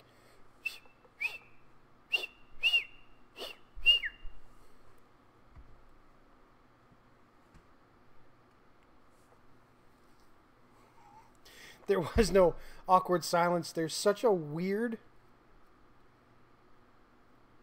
like, delay here. So I'm answering your question, and 30 seconds later, I see the question getting answered. So I don't know how it is, like, to you guys seeing it. So I'm, like, waiting for responses to the stuff, and it's taking time in between.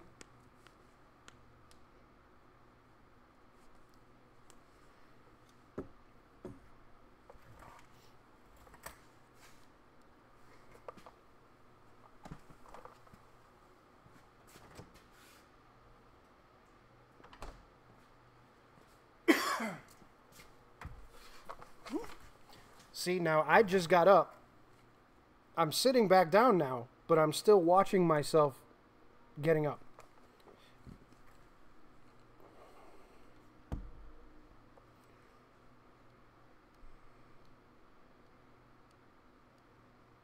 Yeah, it's OBS.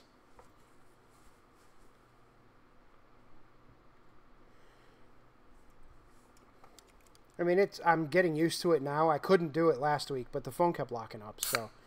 And I have all this freaking computer equipment, and I figured, what the hell, I might as well use it. Yeah, what's wrong with Jimmy's machine is that he doesn't use it. But no, it's totally fine.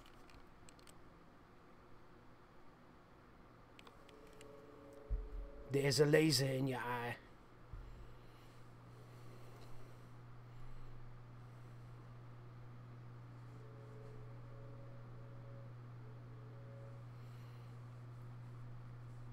Big Macs or Whoppers? Neither.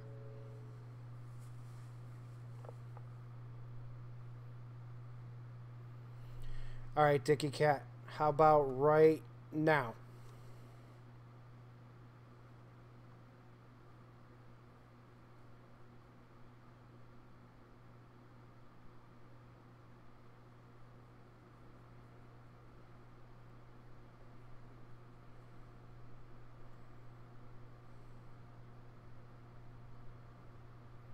Yeah, it's almost a full minute. Almost a full minute. That's so weird.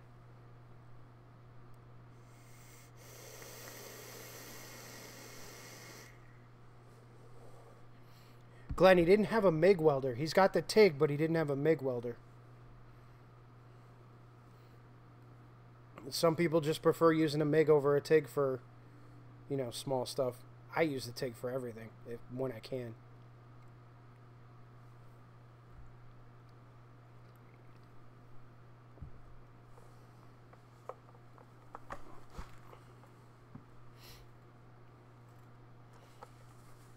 Yeah, Dickie Cat, it was like 48 seconds.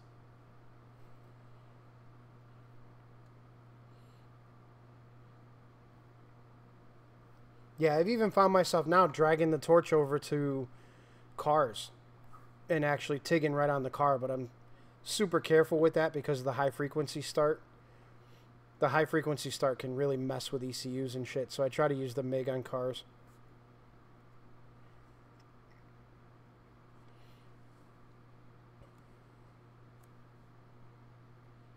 Oh yeah, Glenn, for sure, the TIG would be way better. A lot less grinding and cleanup.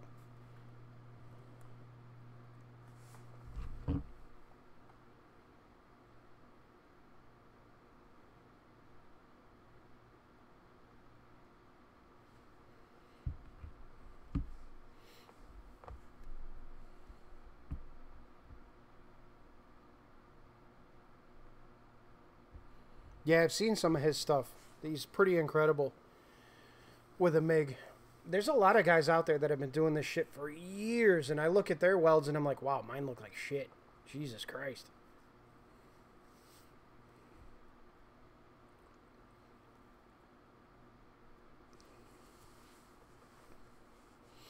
Yeah, if you've got crap metal, then MIGing it is the way to go.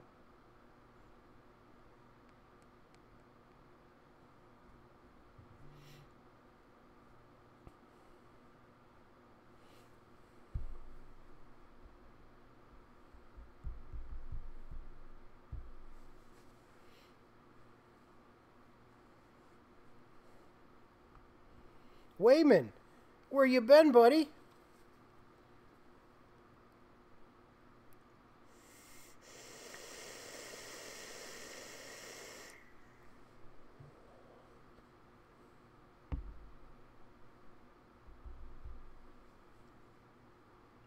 Ah, yes.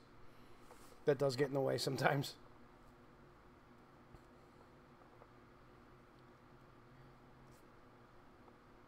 Nath, are you the one who was asking me about what welder to buy for doing trailers and stuff? Was that you that was asking in the comments?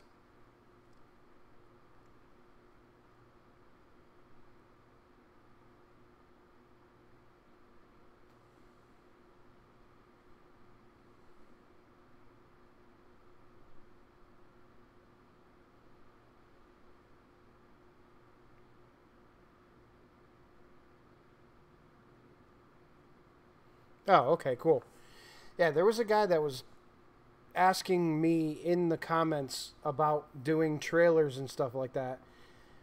And I suggested a welder, and he's like, all right, well, I'm not going to buy anything that you told me to buy. I'm just going to go and get something that is completely substandard for what I'm about to do. So I was like, oh my God.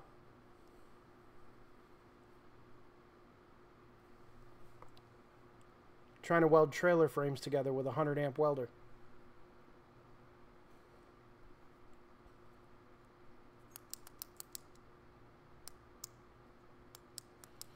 You know, I get that he's trying to learn and he's trying to get his first, setup going, but, he's like, yeah, I'm going to do some sheet metal. Okay, 135 amp welders, just fine. And then I'm going to be building trailers and frames and stuff. No, you need at least a 200 or a 180.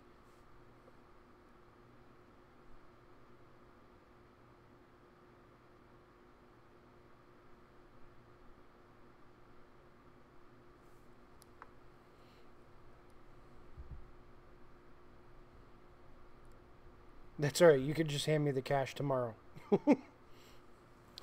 The multi-process machines are cool if that's the only machine that you can afford to buy. Like, someone just said it. Each one of the machines has their own place, and I totally agree with that. Like, a MIG machine is a MIG machine, but if you're like out on the road and stuff, and you've got a generator and you've got that machine, then multi-process is by far the way to go. But most TIG machines will do TIG and stick, and then you can also buy like MIG add-on packs where it's basically just a wire feeder and you can use your TIG welder as the power supply for the wire feeder. So, I mean, I don't know. I would rather have individuals.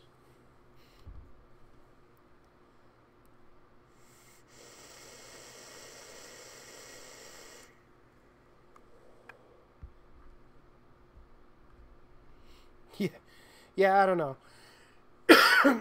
So basically, if you find out where this guy is from, don't ever buy a trailer that he's worked on.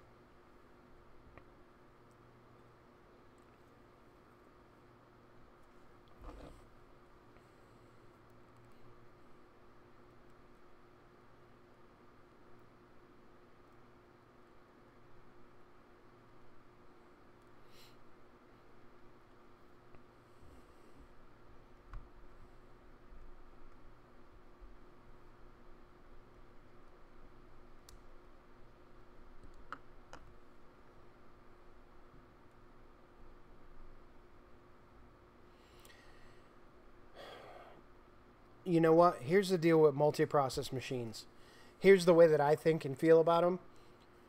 Whenever you have all-in-one anything, like you have an all-in-one printer, if the printer shits the bed, the scanner, the fax machine, and whatever else that thing is fucked. You got to throw it away and buy a new one. So what happens if your TIG side goes bad? Is that the whole power supply? It takes out the whole machine? I mean, that's the only thing that I would worry about with multi-process machines, is that if one part of that machine shits the bed, does it render the rest of it inoperable?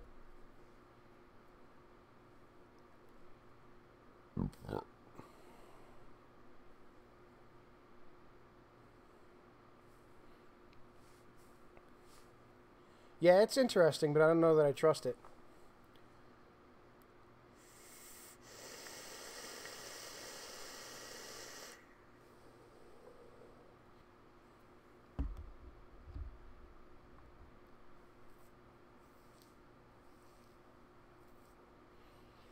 I mean, I guess the multi-process stuff is good if you're a traveling welder, because then you want something in as small of a package as possible to put out as much business as possible so you can make money. But I don't know. For what I do, yeah, I have a plasma cutter. I have an ESOB plasma cutter. It works great, but I just don't like it. I don't like the ergonomics of it. I don't like the torch, but it works wonderful.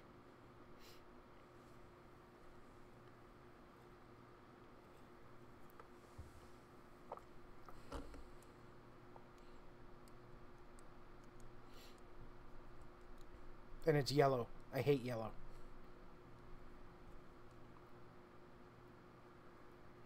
If I had known better, I would have probably bought a Miller. And now, I'm actually contemplating getting rid of the Miller MIG and getting an Everlast, and then also getting an Everlast plasma cutter so that everything matches.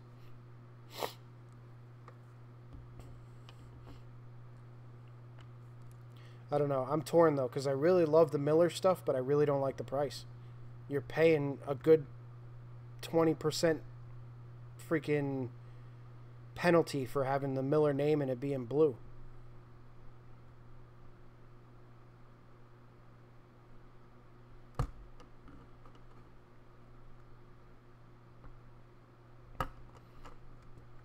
Like, I would literally kill for a Dynasty. Oh my god. A Dynasty with a water cooler would be phenomenal, but I can't justify the 8 to 10 grand it's going to cost me versus, you know, 3 to 5 grand for the Everlast machine.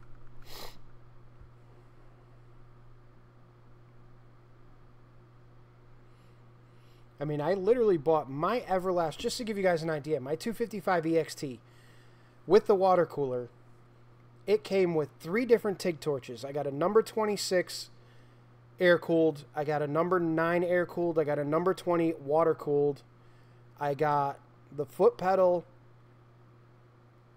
all the consumables needed for every one of them, the ground clamp, stick welding setup, the gas regulator, all that shit in one package for, I think it was $3,200, $3,500.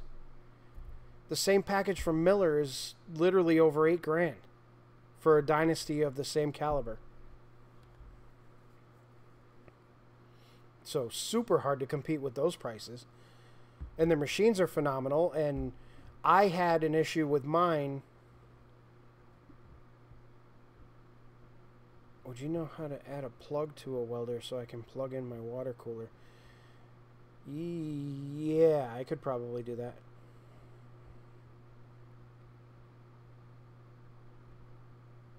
I haven't looked at the 275p. What is that, a plasma cutter, Nate?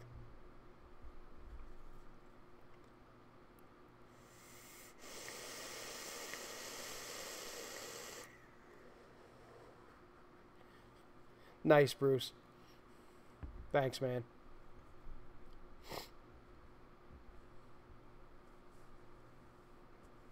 Oh, okay. Yeah, I don't know. Maybe I'll have to take a look at that. Because I know I can sell the Miller for what I'm going to buy an Everlast for. Because the Miller's, it's a 211. So it's definitely worth some cash. I think I paid $1,300 for it. So I could easily get $800 or $900 for it. How much is the Everlast?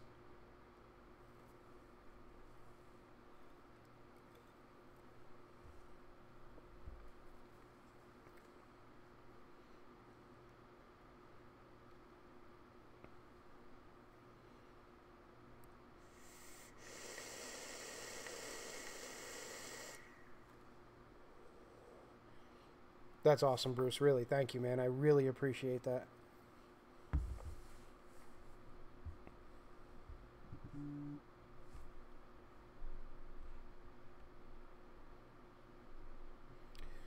Steve, I sold my 140 for like $700. I got some good money for that when I sold it.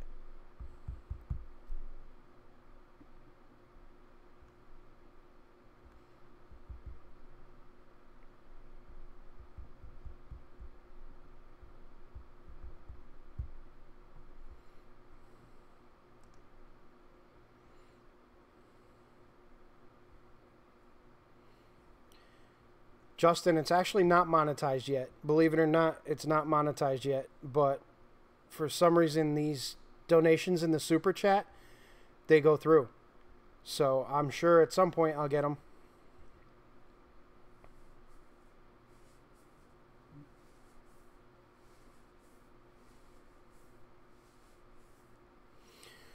No, you know what? You can pull the fucking Miller tax, the blue tax. I literally got $700 for mine, and I think I paid when I bought it brand new. I think it was 8 and change. So I only sold it 2 or 3 years ago, so I made good money on it.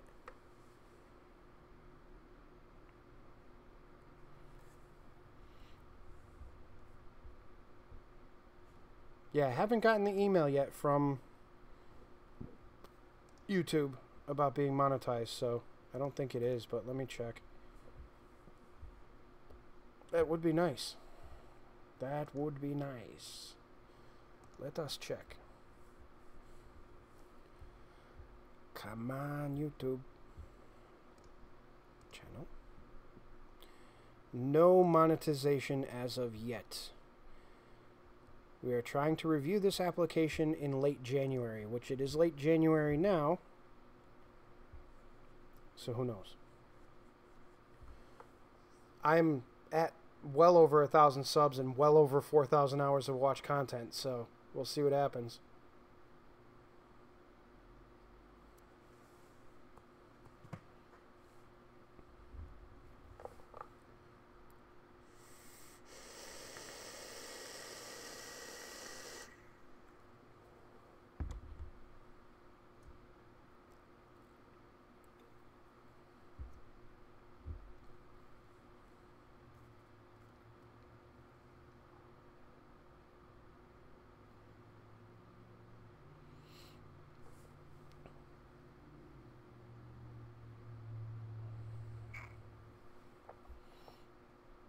Started YouTubing. I started the channel in January of 2017, but I didn't really start going at it until October, November.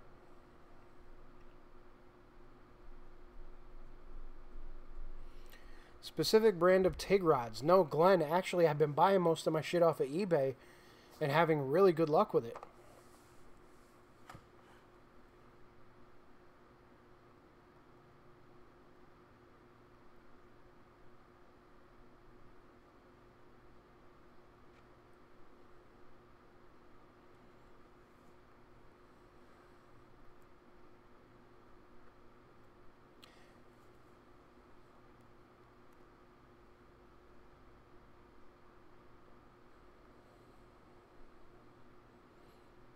Yeah, our subs jumped significantly, and it was really weird because it was like every time Jimmy would shout me out in one of his videos, I would get 300, 400 subs, and then I don't know if one of my videos got featured or it was a suggested video or something, but that video went from like 500 views to 20,000 in literally 5 days. And in that 5 days time, we gained... God, 4,000 plus subscribers in like 2 weeks. It was insane.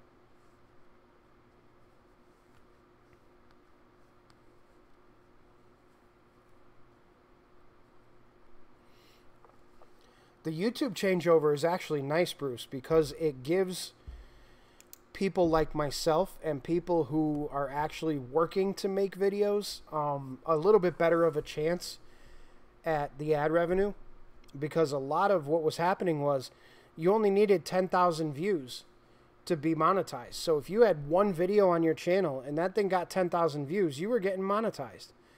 And, you know, Google was spending a shit ton of money.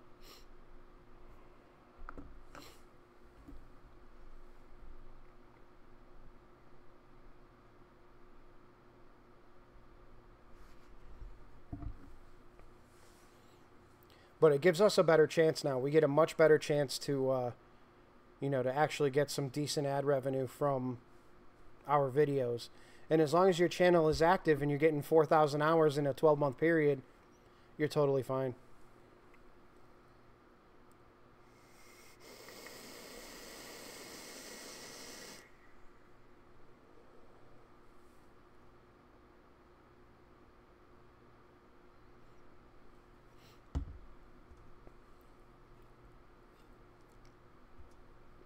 But I applied for monetization when I hit 10,000 views, and that was a couple months ago. And then they changed everything over, which I still fall into that category, so we'll see. Hopefully it's soon, because the channel's growing and growing and growing, and we're still stuck.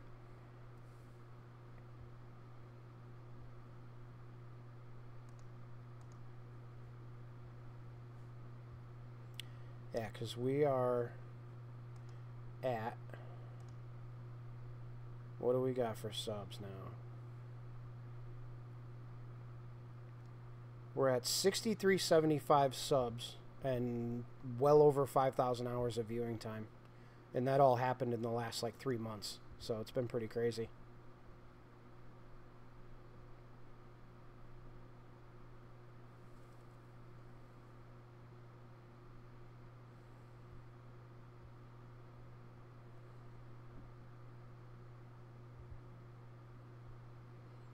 Yeah, we're getting up there. We got 6 minutes left.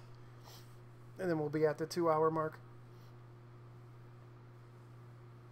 And then at some point tonight, I have to try to fit a full-size Chevrolet box van in this shop overnight so that it doesn't freeze. And then I have to fab a new bumper for the back because they hit a light post with it. Maybe I'll film that. You guys want to see that when you want to see me put a bumper back on the back end of a freaking box truck?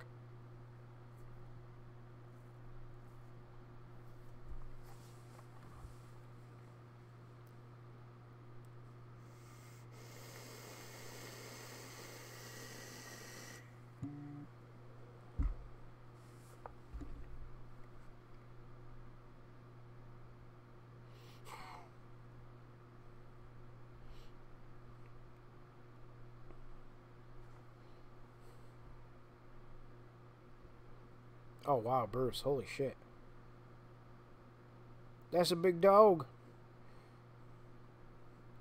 That lifted exploder. You must be in the deep south. Where are you at? Alright, yeah, I'll film that then, definitely.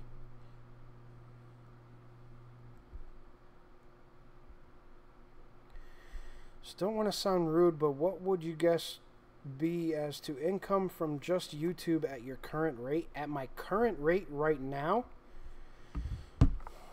if I took a guess,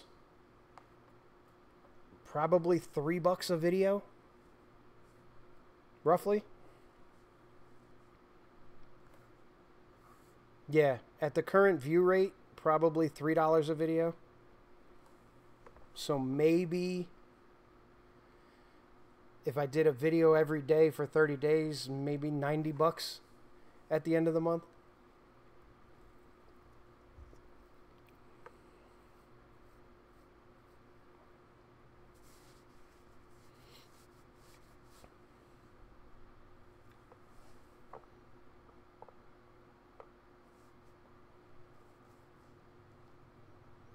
You really don't start making a decent amount of money on YouTube until you hit about 100,000 subscribers and you're getting 50 to 60,000 views on each video.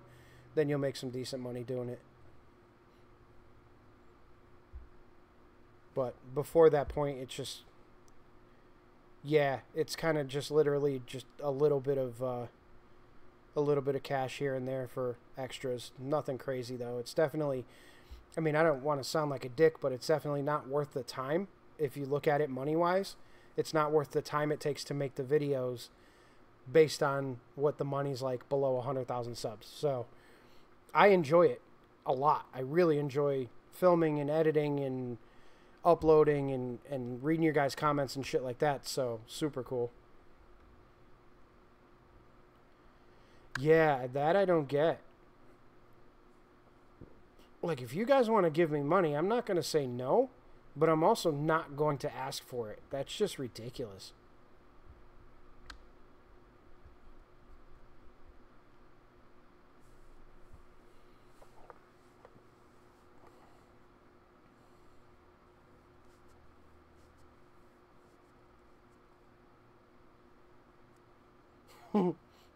Nah, Dill, you just spent all your money on weed and weed-ish products.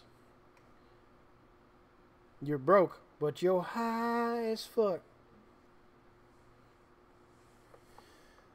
No, Justin, I didn't see that video. What was it about?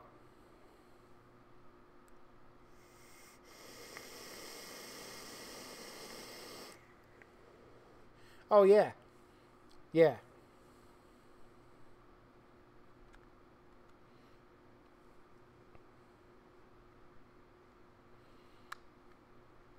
Yeah, I don't know.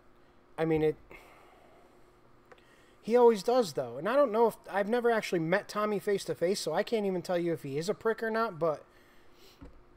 I don't know. It works for him. Whatever he's doing is working. So, there's people out there willing to give tons of money.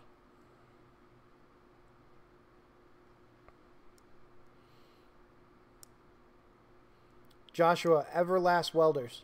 Check them out. everlastwelders.com.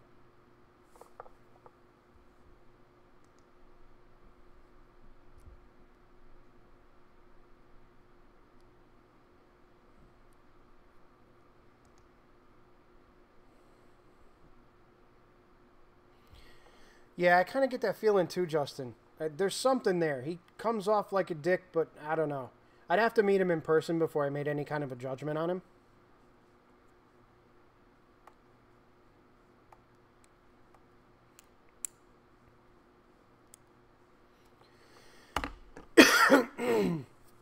But whatever he's doing works. I mean, the last live chat he had, he made $1,000. So...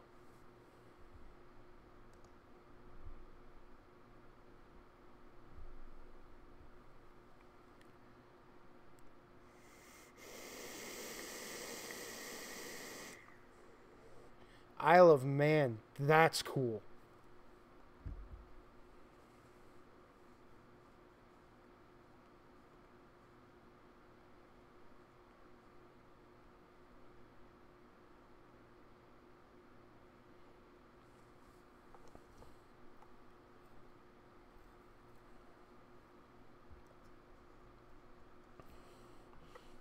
Ollie, what I wouldn't give to be over there for one of the Isle of Man TT races. Those look insane. Have you ever been to one?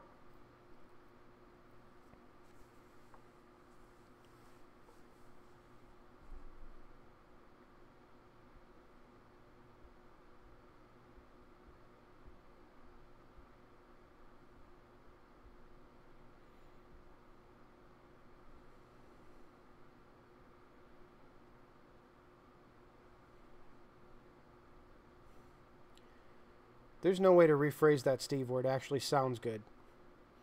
Because it looks like you would love Tutu.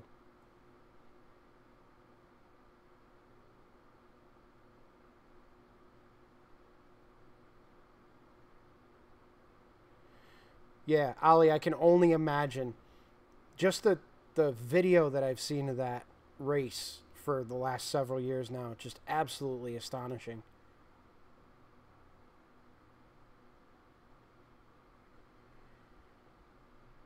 Thanks, man. I'm definitely going to keep it up. Next week's live show is going to be welding. We'll be welding some shit.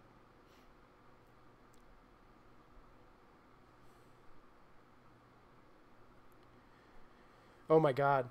I would love to get this Ducati over there. I'm still trying to get used to the Ducati, though, because I don't know if you guys know, but before this I had a BMW S1000, and somebody liberated it from my garage using force, which ultimately pissed me off. And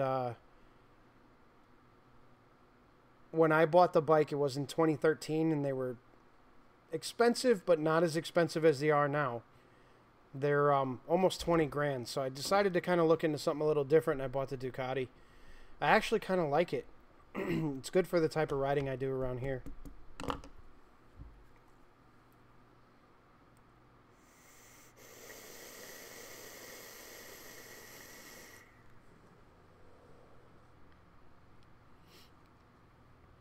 Yeah, and the funny thing was, I was normally here at the time that it happened, but I happened to be running late that day, and when I actually got down here, it was, I was pissed. It was not a good month. This, you know what, 2017 for me was absolute shit, if I'm being 100% honest. Everything about 2017 pissed me off.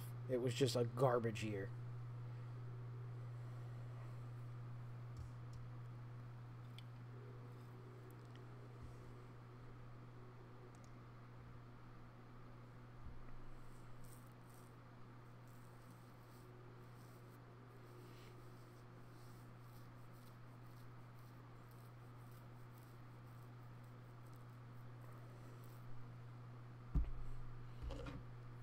Yeah, if I could just erase 2017 from my history, we would be good.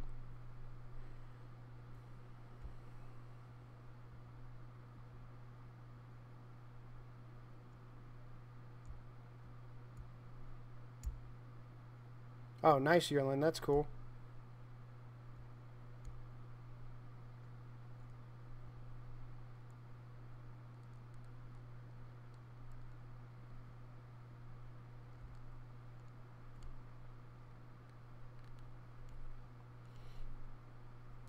Yeah, so 2018 so far is looking much better.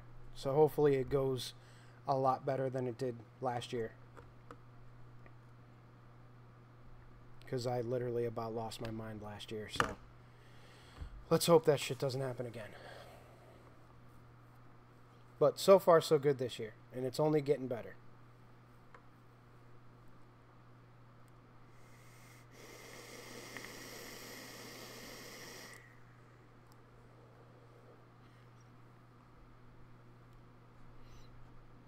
Well, if you're the only street drifter, maybe you should do like Philly kinda.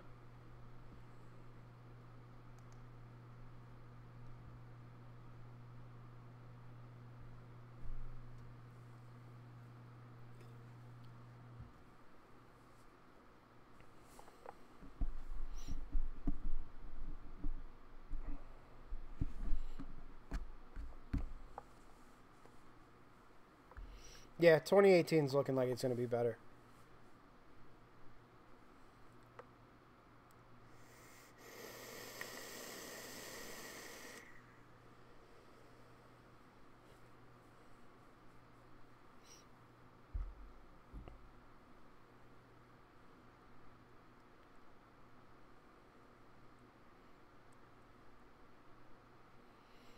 We got Texas, Georgia, PA, Isle of Man,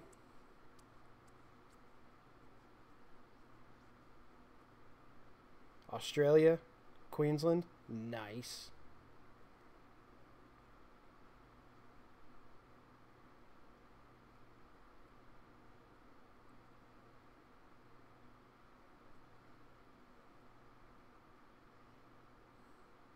Michigan.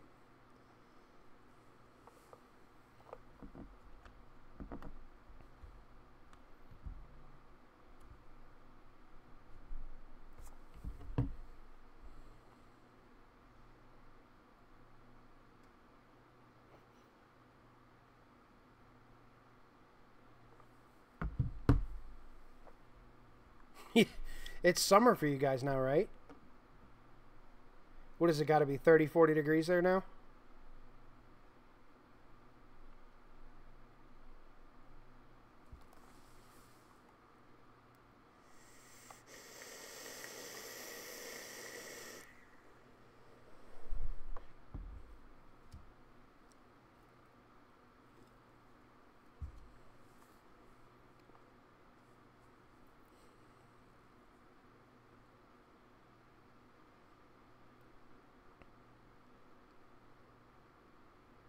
Thanks, Yerlin. That's cool, Nate. Yeah, I know you guys get hammered hard in Australia. Queensland, is that South Australia? Where exactly in Australia is that? I'm not really familiar with your geography.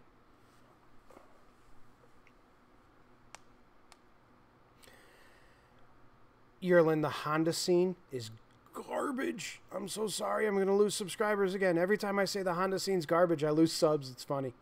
But it's, ugh.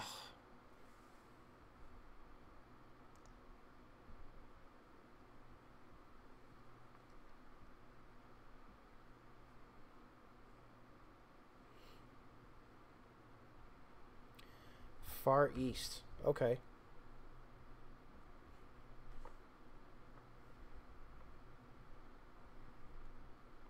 Oh, all right. That makes sense then.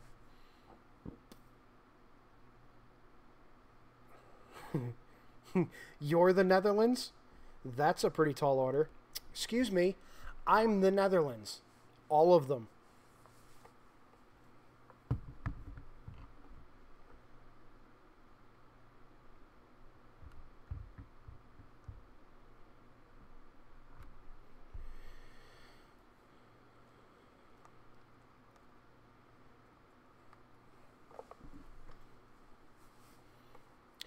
Yeah, the Honda stuff, oh my god. You cannot park an EK or an EG outside. You park that sucker outside, no matter where you are, that shit's gone in 20 minutes.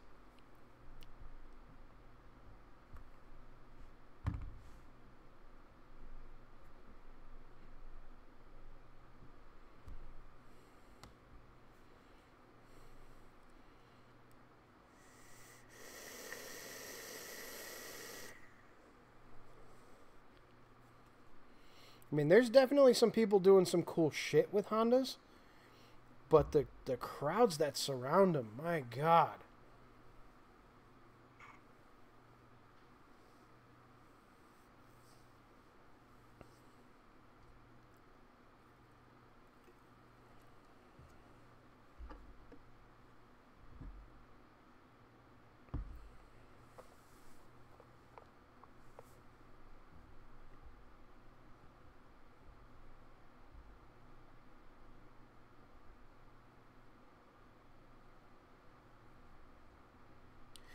Yeah, you know what, Bruce? That's badass.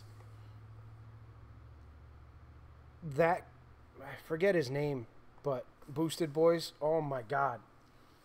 That was cool. That was cool.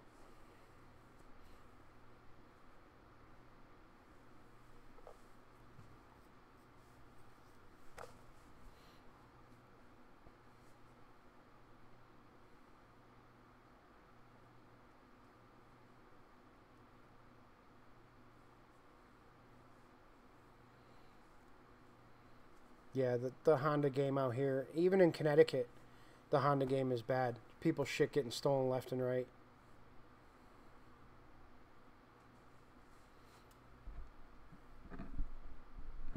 It's sad. I mean, you could literally, you park an EK on the street where I live, which is a really nice town. You park it on the street and you got a day and it's gone.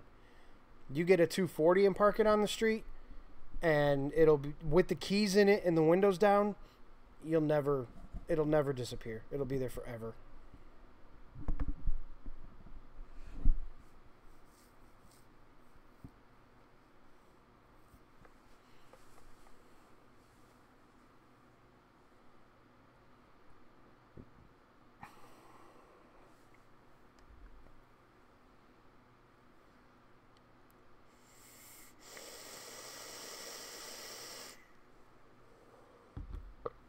Kyle. There it is.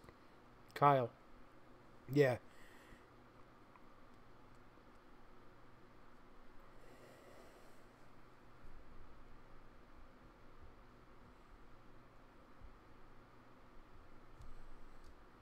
Yeah, but the 240s, nobody wants them. You park a Civic next to the 240, the Civic's going first. Guaranteed.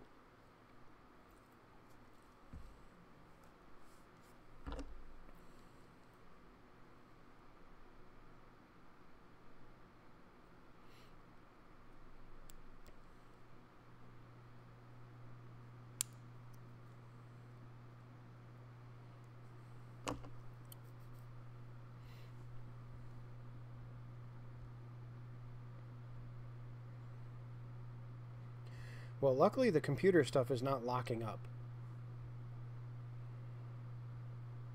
So far, so good.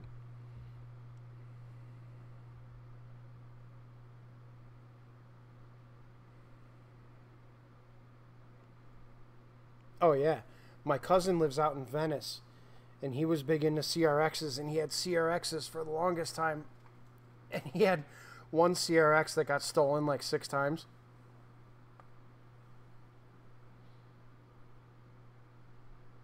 Yeah, Dill, you didn't stone bag to stream this time.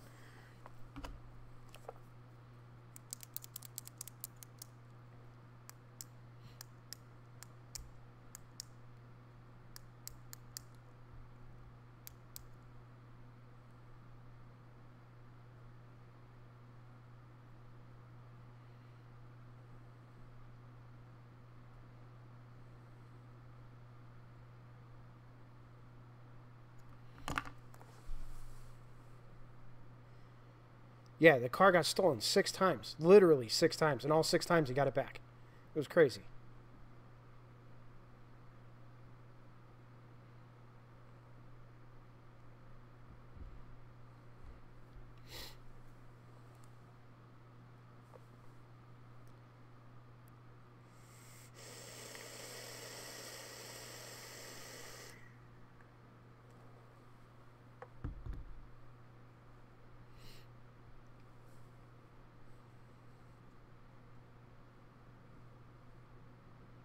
God, those are fat clouds.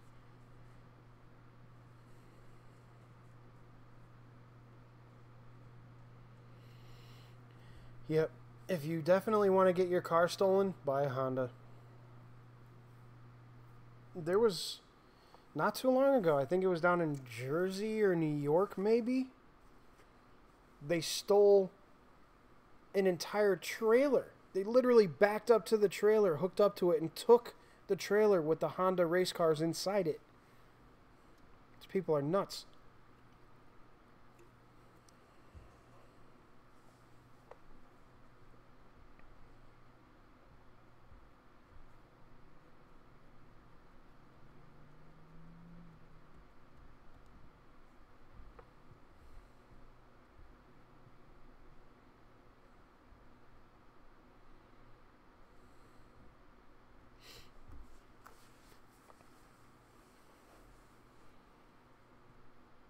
Yeah, I don't know. I never understood the whole thieving process. Like, how can you sleep at night knowing that you stole something from someone who probably worked their asses off for it? I just don't get it.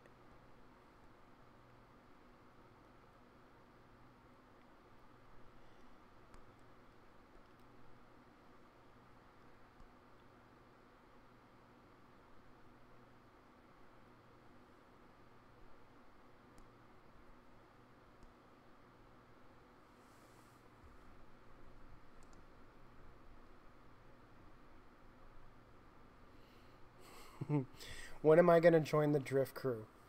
Do you guys realize that I'm an old man?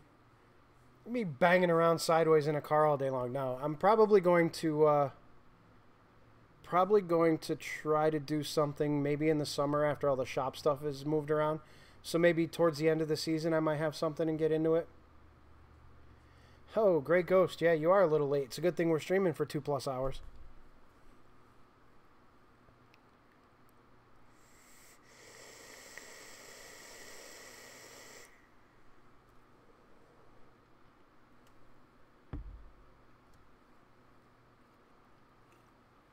Sherry is our official Walmart greeter tonight.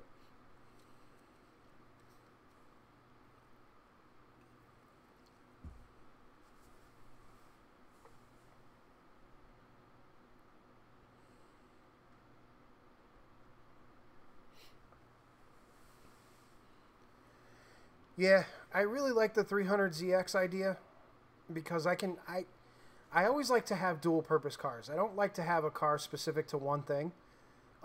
Just because I feel like I'm not getting enough use out of it. So I'll probably do the street drift type thing. Alright, Justin. I'll see you later. Have good pooping.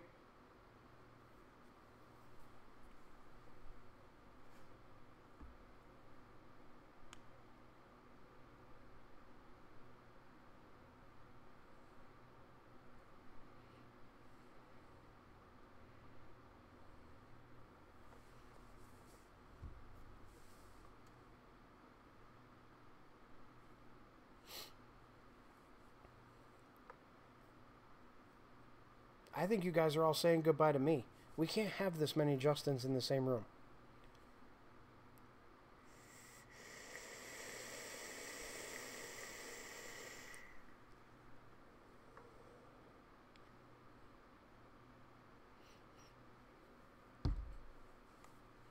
I scoot the E39 around every now and then just to have some fun with it, but it's open diff, so it's kind of a pain in the ass, but I hate beating up on that car too bad. So yeah, who knows? I'll definitely be building something because as the YouTube channel grows and everything else, I want to keep it moving. So, you know, hopefully by the summertime we'll have enough to where I can utilize some of the income from YouTube to build a drift car.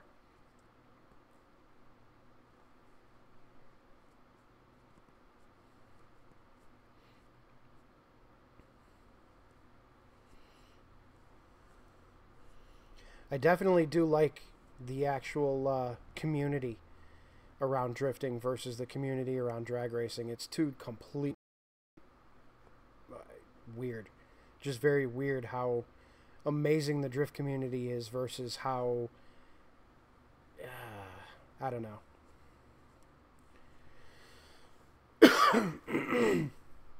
Yeah, I'll do some Ducati videos eventually.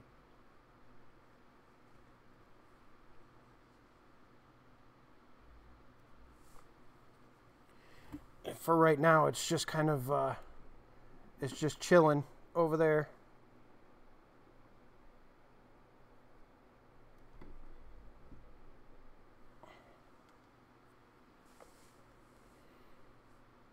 Sits by the toolbox.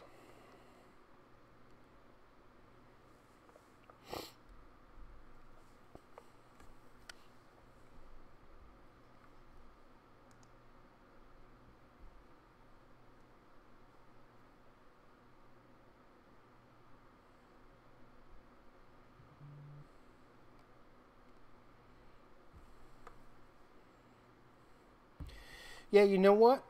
The drag community is not even about competing anymore. It's about how much shit can you talk over the course of 3.5 hours and then get the race busted by cops and never actually race.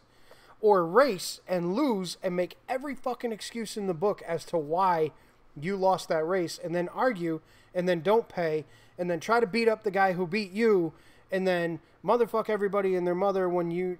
It's horrible. I hate it.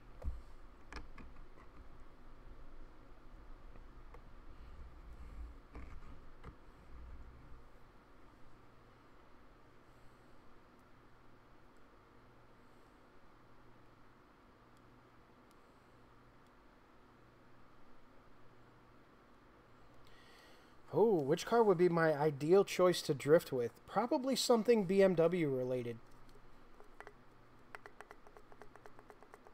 Maybe an E46 or maybe even an E90? Like a gutted E90? E91?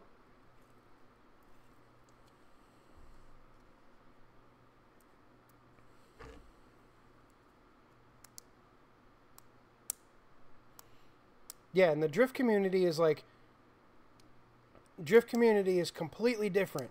It's like, oh, excuse me, sir. I see you're having problems ripping fat skids. Let me ride along with you and help you out. And congratulations, you can now rip fat skids with me. And then it's just everybody's helping everybody. It's awesome. Yeah, Jake, you know what? I was big into off-roading for a long time, and then that community became a bunch of little bitches.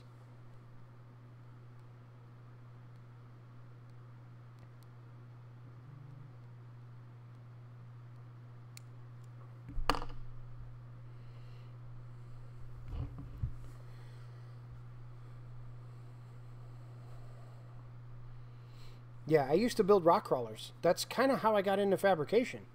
Was I was building all kinds of rock crawlers for everybody around here.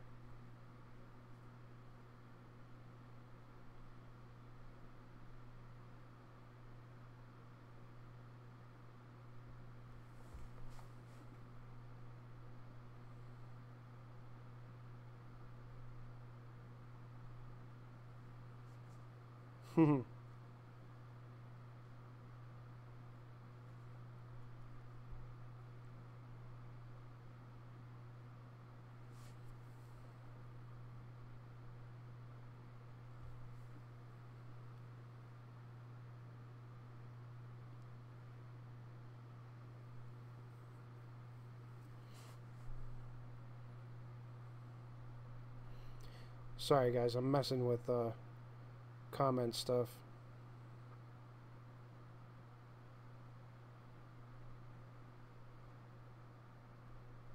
I can't see him on my phone.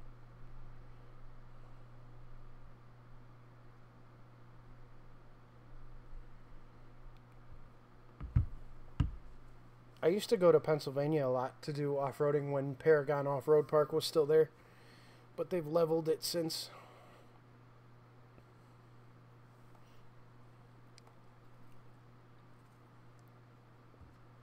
That's not a bad idea. The RX-8s are pretty cool. I just hate that third door. It makes it look so goofy.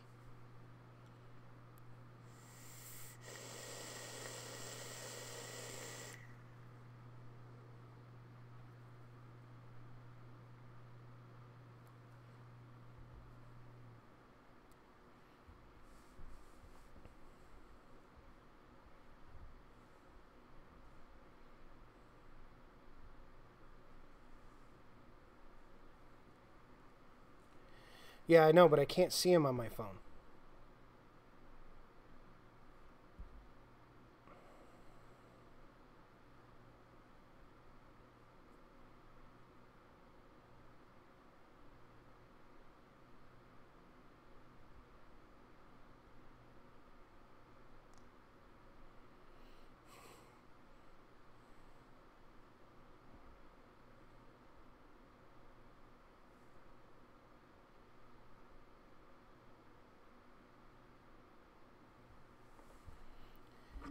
Engine for my 4x4 toy. It looks sad on rollers and in pieces.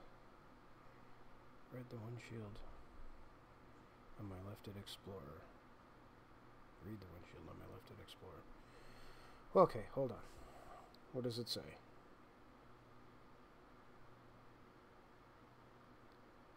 Lil something or other?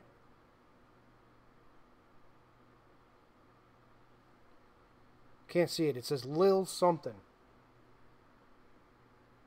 Lil Monster? Lil Monster?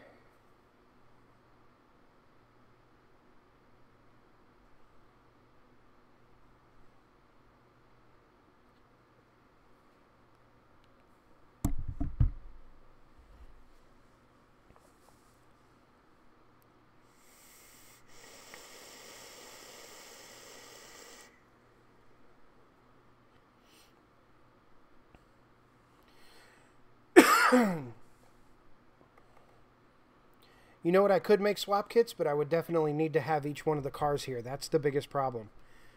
Like, I would love, love, love to do swap kits for cars that are out of this world that nobody thinks of, but the problem is I need each one of those cars, and I need somebody who's willing to do the swap, and I'm not looking to give away 1,500 swap kits to people that want me to do it for free because it's the first one.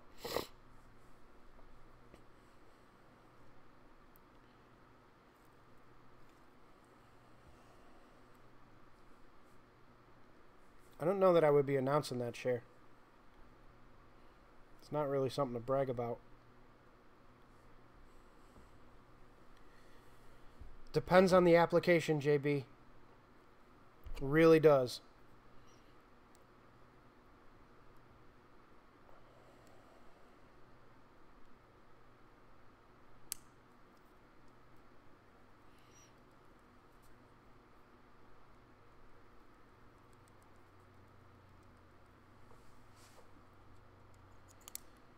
Gray Ghost, it is blackberry lemonade tonight.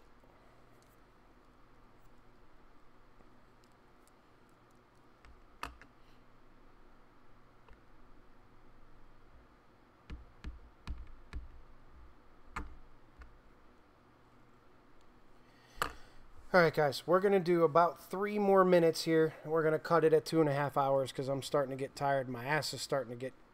Never mind. Not going anywhere with that. But we got 3 more minutes. So you guys got any last minute questions? Next week is going to be an actual welding live video where we will do some welding, answering questions, doing some welding. You know, the usual, what Weld Wednesday was supposed to be. Yeah. So we'll be doing that. And then this week I'll be trying to film some sick videos for you guys and some how-to stuff and, you know, the norm.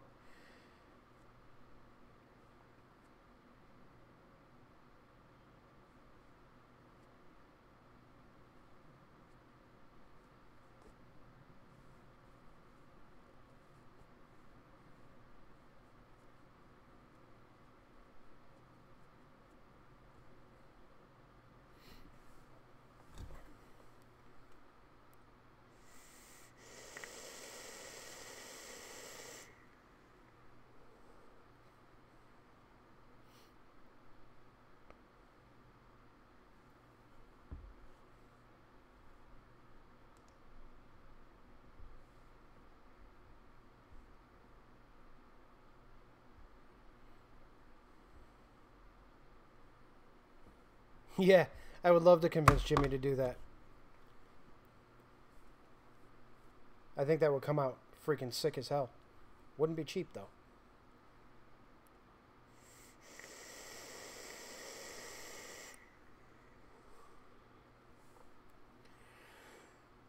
Alright,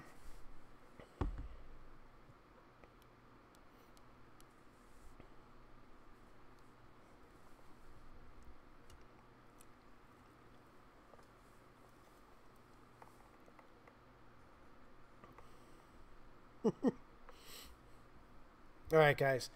Everything is starting to get super, super laggy. The video is starting to do all kinds of crazy shit. So, we're going to end this one here. I will say to all of you, have a wonderful night. And to all you Australians, or you're one Australian, good day, you fucking cunt. And to you Pennsylvanians, go get your towels. Oh, Scotland.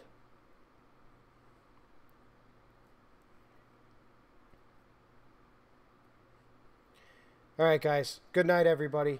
I will see you all next Wednesday. Welding video. Keep your eyes open for the new stuff this week. And we shall see you. Goodbye and good night to everyone all over the world. Goodbye, YouTube land. Alright, I'll see you guys next Wednesday. Have a good night, everybody.